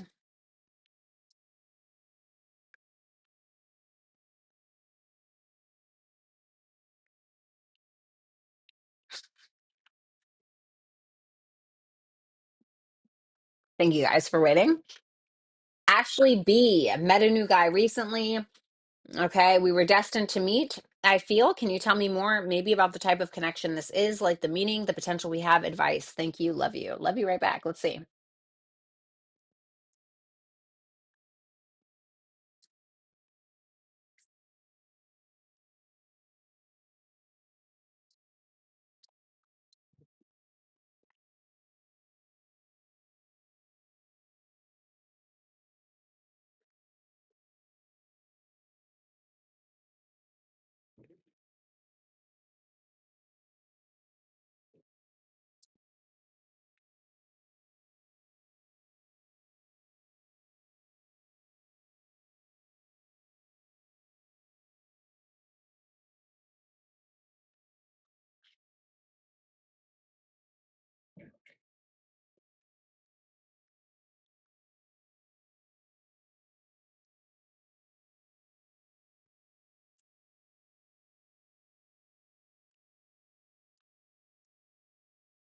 I see.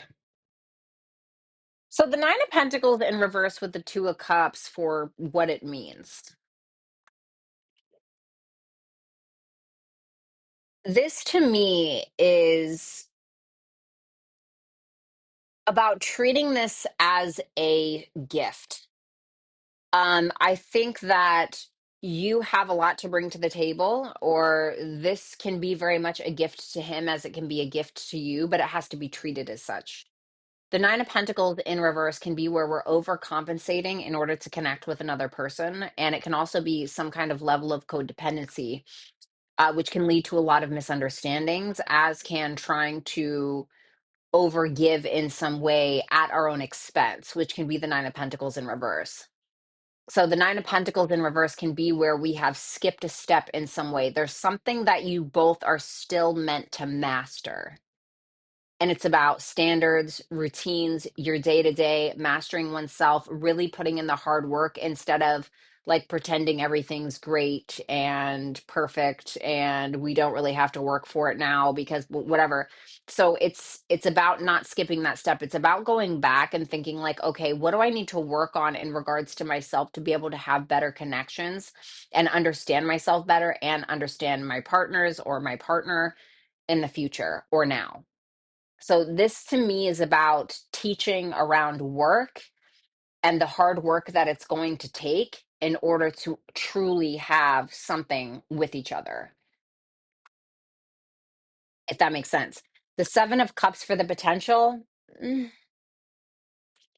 it can really be a bit of a fantasy until you guys are honest with yourselves, until you guys actually do the work that it's going to take. And I'm not saying that you guys aren't trying to do the work. But the Seven of Cups for the potential, like it's fantasy, it's obsession, it's a little bit of delusion. I mean, it can be a very, very loving relationship, the Seven of Cups, but it's kind of like we can't really see what's actually going on because we're in limerence or because it's interesting that the potential is the Seven of Cups, which is like limerence or it's like obsession or it's like fantasy, when the meaning of it is actually hard work and grounding it in reality. And then with the Six of Cups for advice, this can be about building a camaraderie and even a friendship with this person before anything else and treating it as a gift. This is also about depth, true depth. This is Scorpio, true depth. Okay.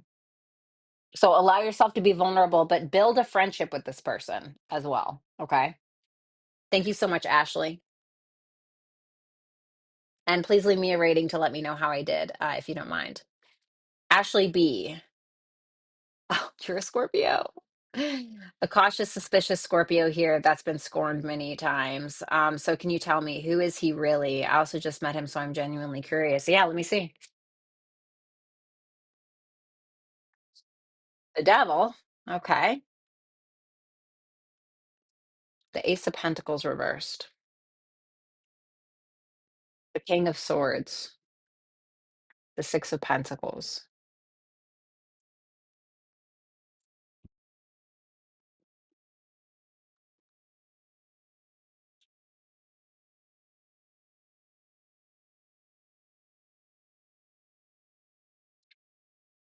I feel like this person is very generous intellectually, or this person has a lot to share intellectually. I feel as though they're very intelligent. I think this person is intelligent. I think they can be very logical when they want to be. I also think that they give great advice, like great advice. And I feel like they're a very giving person. On the other hand, this is somebody that can sometimes sabotage themselves. Okay. And the devil can be a plethora of things. It can be good. It can be this is power, this is determination, strong willpower, all right? But the Ace of Pentacles in reverse is next to it, which makes me feel like whatever the devil is has sabotaged a lot of opportunities in this person's life. Well, what can the devil be? It can be a lot of shit. It can be we have an addiction. We are very lusty. We're a very lusty person. We're power hungry. We have a lot of fears, whatever it is.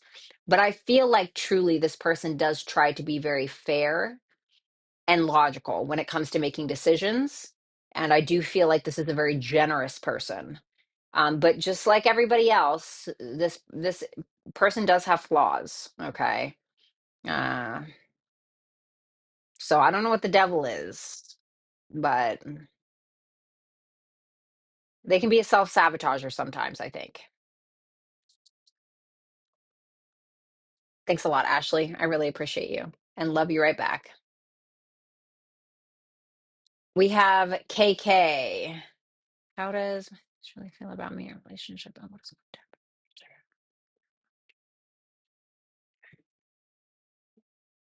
temperature? Okay, let me see. Let me see how he feels about you in the relationship. Seven of Pentacles in reverse and Three of Swords in reverse can be like somebody who feels like they're wasting their time because some kind of residual heartache, either that you have, they have, the both of you have, has not been healed or has not been overcome, hasn't truly been dealt with or felt, or once again, has not been overcome. So there can kind of be this little bit of lack of investment or even a level of impatience where this person may feel like, I don't know if I'm really getting what I feel like I set out on in this connection for whatever reason. What is going to happen in the future? The Six of Wands in reverse. It feels like it's more ego. It feels like we're not really paying attention to one another. There can be this sense of entitlement that one person or both people are having in regards to, well, they need to come to me, or, or something. This can also be an energy of we're feeling overlooked. We're feeling overlooked. We're feeling underappreciated. What should I do moving forward? The King of Wands reversed. I feel like this person is in their ego, if I'm going to be honest. It can very much be in their ego. I don't know if you should really do anything right now, if I'm going to be honest. I don't really know if you should do anything. I feel like now, I don't think that this King of Wands in reverse is you. I think it's your person. Okay. I stand corrected if it's the other way around, but I feel like this King of Wands in reverse is your person, where they're very much in their ego right now. And when people are in their ego, it's like they have a brick wall up and it's nearly impossible to get through to it. So you're going to drive yourself crazy and you're going to end up hurting yourself trying to get through the ego. Will you hear from him? The Hierophant in reverse. There's not really there's no real commitment or maturity happening here. There's no real commitment or maturity. If anything, it seems like it's a my way, the highway kind of thing. Is he even hurt? The Knight of Pentacles in reverse. I think that he cares more about what everybody else thinks, or he can be beating himself up because he thinks he's not good enough. He can't even secretly very much care what you think. But the Knight of Pentacles in reverse is very judgmental of others because they're very judgmental of self. So I feel like he's likely being hard on himself because of something, but I also feel like he's dealing with it through ego because ego is essentially armor. Your advice with this: the the 10 of wands in the upright, the sun reversed, and the 4 of cups reversed. Okay. So to me, this is like a completion. It doesn't mean it has to be forever, but what this is you essentially needing to be like, okay, you know what? This is a wrap. I need to start new. I need to apply my energy elsewhere. That's what I think. Because what comes after the 10 of wands? One of the pages, usually the page of wands. I need you to find your zest for life again, or if you already have it, then I need you to direct it in that area. I need you to do things that are important to you on an individual level. So if you love to write, I need you to go and write. If you love to work out, I need you to do that. I need you to do the things that make you remember that this is your life to live, and that the things that you're passionate about, the things that put a smile on your face, the things that make you you and light up your inner child and bring that inner child out to play, those are the things that you need to put attention to right now. It doesn't mean you can't come back to this at some point, but that's what you need to do. Okay. Thank you so much, KK. I really appreciate it. And obviously, I'm wishing you the absolute best. And for my super chatters, if you guys have not rated me on Hypsee, please let me know how I did. Okay. Or how I'm doing. All right, let's see here. All right, so I think that this is a longer one. For my mod, this person's name is Joni. I'm not going to read it out loud because it seems very personal. Okay, sorry, one sec.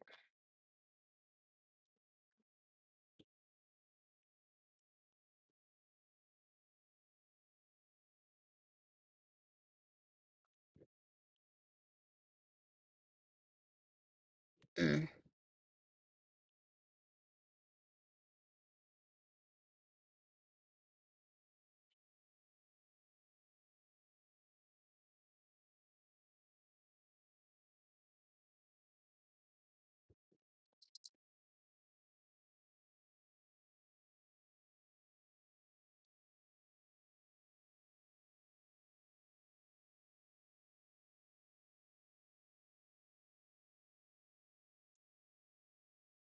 Oh, that's very sweet. Thank you. I appreciate that. All right, let's see.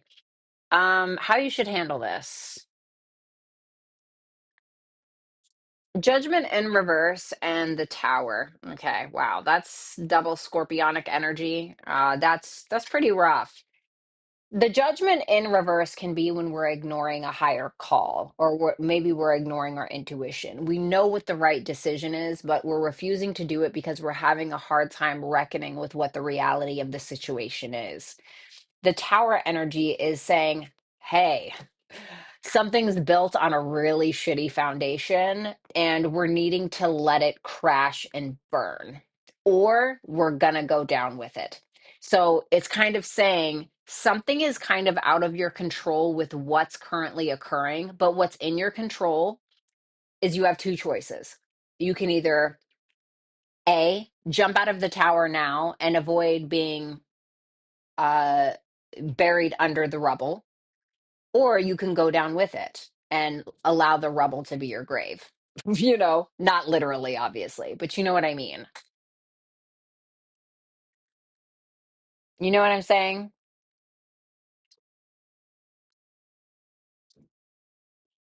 As far as the trajectory, I see ego, conflict, drama, manipulations. Knight of Cups in reverses, can be somebody who's full of shit, or somebody who doesn't really know what they want, somebody who's jealous, somebody who's moody, or these fights and this drama can lead to this energy. So, I feel like you know what to do. I feel like even before coming here, I feel like you know what to do. You know what I'm saying? But I know how this feels very much, and it sucks. And I know it's easy for me to sit up here and tell you what to do when I'm like not currently going through your situation, but I have been here. It does get easier, but you have to let it. You know what I mean? Thanks a lot, Joni. I really appreciate you. Myra, hi V, it's your girl, World Oracle. What is Pisces' perception of me, and what would they like to say to me after all this time of no contact? Let me see the perspective first. All right. Oh, okay. I'm getting like adventurous in a sexual way. Don't be mad at me. But I have to say it because that's the first thing that I got. Okay. This person may feel like you're sexually adventurous, but this is also, does this person know that does this person know that you're into tarot? Because the high priestess is very much the occultist woman. She's also the very desirable woman. Everyone, pretty much everyone, men and women, desire the high priestess. So this person looks at you like you're somebody who's very desirable, but there's also this person who feels like you know everything in some weird way. But there's also this naivety to you. There's also this not super confident in certain things, but there's almost like this, you have unlimited potential in this person's eyes. This person probably feels like you could do almost anything, and it's interesting because they feel like you don't have the confidence fully and they don't understand why. And I don't know what that's about specifically, because they look at you like you have the unlimited potential, like you are the unlimited potential. What would they like to say to me after all this time of no contact? I would imagine that they would say that there was maybe somebody who put another person on a pedestal here, or this person can maybe say, I'm sorry when you had to smile, even though you were feeling like shit, or maybe they did that. But ultimately, they would probably tell you, if they had the courage, that they're learning a lot from this. And it's teaching a lot about themselves through this breakup or through this disconnect or through this connection. They're learning a lot about themselves through the relationship, and they're learning a lot about themselves through, like, in relationships and how they are in relationships and where that comes from, and how this person may have been looking for a relationship or looking for something external from them in order to understand themselves or to fill some kind of void when they actually have the answers. I feel like this person is going through a dark night of the soul or some kind of very traumatic, harsh, whatever. So thank you. I don't know if that's what you wanted to hear, but that's what I got. Thanks a lot, Myra. I really appreciate it. Obviously, I'm wishing you the best. We have Lori. Is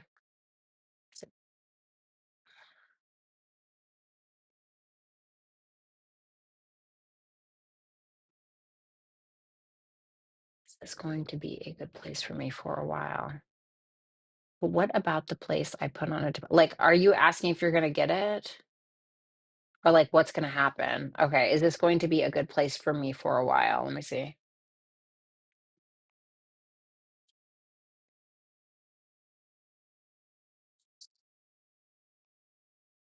The Three of Wands reversed, the Magician reversed, and the Two of Swords reversed. It feels like things are a little bit difficult because we're wanting something to happen faster than it actually is. The Three of Wands can lead to a lot of frustration. Okay. We're looking for a reason to celebrate. We're trying to create a reason to celebrate, but something isn't happening fast enough. And now a lot of doubt is starting to set in, or there can be some kind of miscommunications or misunderstandings in some way. What's that? Two of Swords in reverse, the Four of Swords. You may feel almost like you have to fall back and let somebody else control something or let somebody else push something. So it can almost feel like you're kind of powerless in a situation. Do you know what I'm saying? Is this place going to be good for Lori? Oh, I feel like it'll be worth it. I feel like there'll be some frustrations, but the Justice and the Wheel of Fortune, this is something where you finally feel like you've made the right decision or you finally feel at peace. The Justice can be about peace. It can feel like the right decision. It can feel like something that is right for you specifically. And the Wheel of Fortune is where we can just finally let go because of what? Because of the Justice, because of the decision that we made. So I feel like that looks really positive. Queen of Cups reversed, the Nine of Cups, and the Knight of Swords. So I feel like when it comes to your emotions, when it comes to your emotional life, when it comes to your self talk in your head, whatever it is, it's asking you to find a healthy coping mechanism for your emotions. I know it's easier said than done when I'm sitting at this fucking desk, right, in front of a damn camera, but that's basically what it's saying. So you can feel very overly sensitive at this time or very easily irritable. So it's asking you to find other things that make you feel a sense of contentment or things that you really want, go out and get them, whatever it is, or figure out how to get them. But it's really about how you're coping with your emotions right now. That's going to be very important, and making sure not to make any kind of impulsive decisions that may turn on you later. Okay. Thank you, Lori. And thank you for being the best mod ever. All right, let me shuffle these real quick. Oh, thank God. I'm dead. What's up, B Roy? How you doing? What's up, Lola?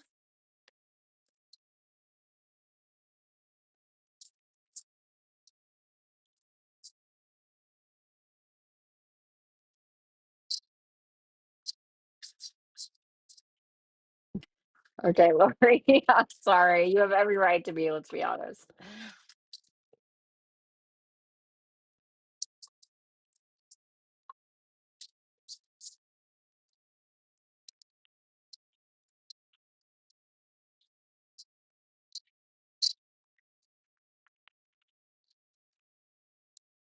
I love you too, honey. Lola, Lola.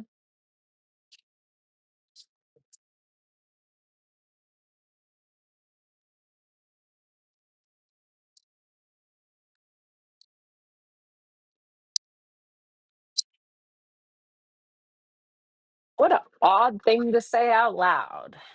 All right.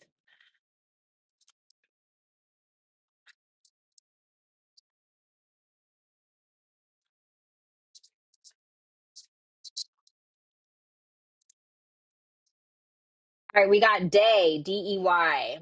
Why does Chad Libra not answer my message?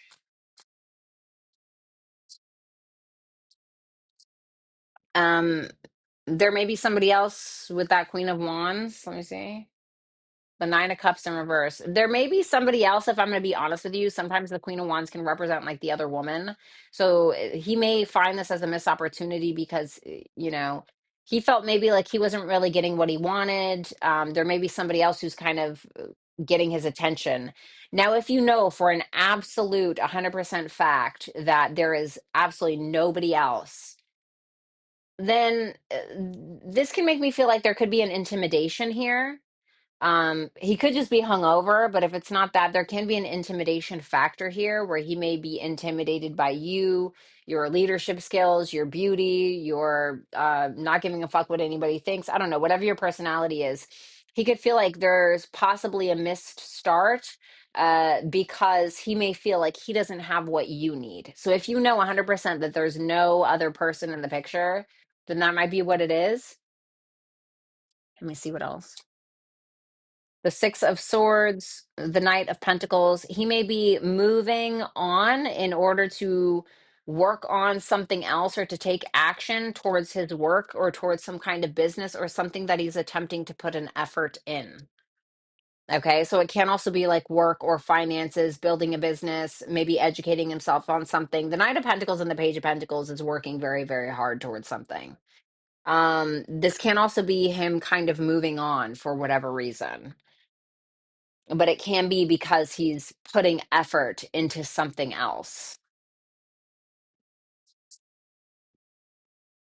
Your advice is the Nine of Wands in reverse and the High Priestess. I feel like it's telling you to give in to what your intuition is telling you because I feel like you already have the answer. You know what I'm saying? I'm going to pull one more. The Knight of Swords. You already have the answer. You're looking for an answer that you already have. That's what I think. Okay. So give into your intuition. What is that gentle nudge that you're getting about the answer for you? You know what I mean? Ugh, God, Day, I'm so sorry. I hope that I'm wrong. That's what I'm hoping. But I'm wishing you the best, obviously. Thank you so much. Anna, what are Jade the Capricorn's next actions towards me within the next 3 months? Let's see. Three of Swords, the King of Swords reversed, the Nine of Pentacles. He may be hurting over a situation. He may have hurt you in some way or is hurting you now or something like that. But he could be either he could be gaslighting you, or it's that he's not really talking about his pain. He may be trying to avoid conversation about some level of heartbreak that either he caused you or you caused him. And it seems like with that Nine of Pentacles, he's more so focused on himself. He's more focused on looking good, feeling good, smelling good, relaxing, enjoying his life, like that kind of vibe. It seems like it's more of a distraction or an attempt to avoid something more painful. The Hangman, King of Wands reversed, the Celestial Weaver reversed. There's going to be a big wake up call that he gets about what true power actually is. And I'm not sure how that's happening. But the Celestial Weaver can be about manifestation and power. And the King of Wands in reverse tells me that his own ego is blocking what he is attempting to acquire, which is power, which is what he's attempting to manifest, which is more based around his ego. But that Hangman is there. So that Hangman is going to outmaneuver that King of Wands in reverse, which tells me that there's a disillusionment of his own ego, his own pride, his own sense of who he thinks himself to be as a leader, as a man, as a masculine form in this lifetime. And the Hangman is him getting a real a perspective on what that looks like and what that means. So he's having to sacrifice his ego to acquire real power. Your advice is the Eight of Cups, the Hermit reversed, and the Four of Swords. Baby, I think you need to spend some time alone. That is immediately what I got from that. There's something that is a little bit, it's either a delusion or it's either a delusion or we're not getting a clear message about something. And so we're needing to kind of walk away. We're needing to maybe spend some time alone, focus on ourselves, really think about things and be honest with ourselves, even needing to detach from what our emotions are telling us so we can make a logical decision based on the information that we have. Okay, so this is about the logical mind, is what you're needing to do. But I think you need to spend some time alone. Okay. If you can, even if it's just like a couple of days or whatever, because I feel like you need to kind of clear your head. You know what I'm saying? Thanks a lot, Anna. I appreciate you so much.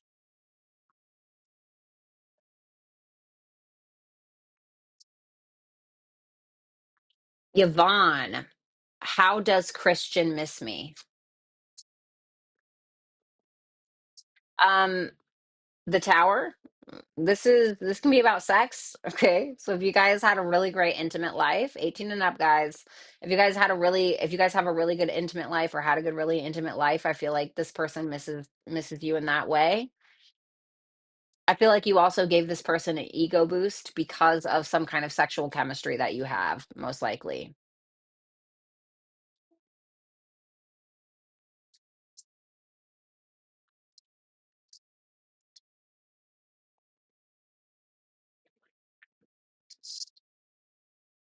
Page of Swords reversed, Queen of Swords reversed. If this is a person who was able to ruffle your feathers and get you to react to them emotionally, I feel like he misses that. I know that sounds really dark and sadistic and weird.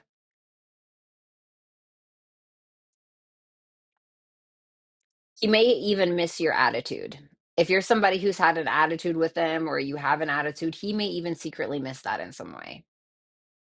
He may miss that he can ruffle your feathers or know how to get under your skin. Sorry, I know that sounds yucky.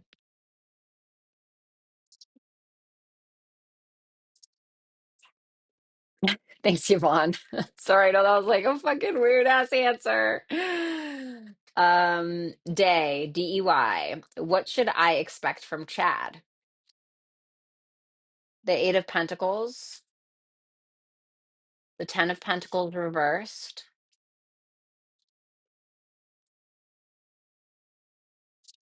the Ace of Swords reversed, and the Empress.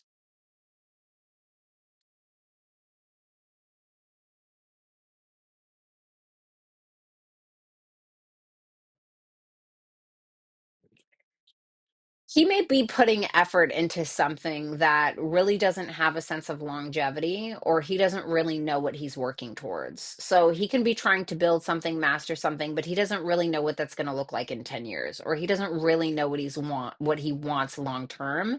And you can expect that he's trying to work on what that is, but he's not quite there. You can also expect with the Ace of Swords in reverse and the Empress that this person may not have a clear vision on who you really are or your sense of self-worth and self-value or just your sense of value in general. Because I feel like that Empress is you. I don't know if he just doesn't see it yet or he fucking forgot or what his issue is. But there's a strong attraction, but I don't think he understands the wholeness of your true value.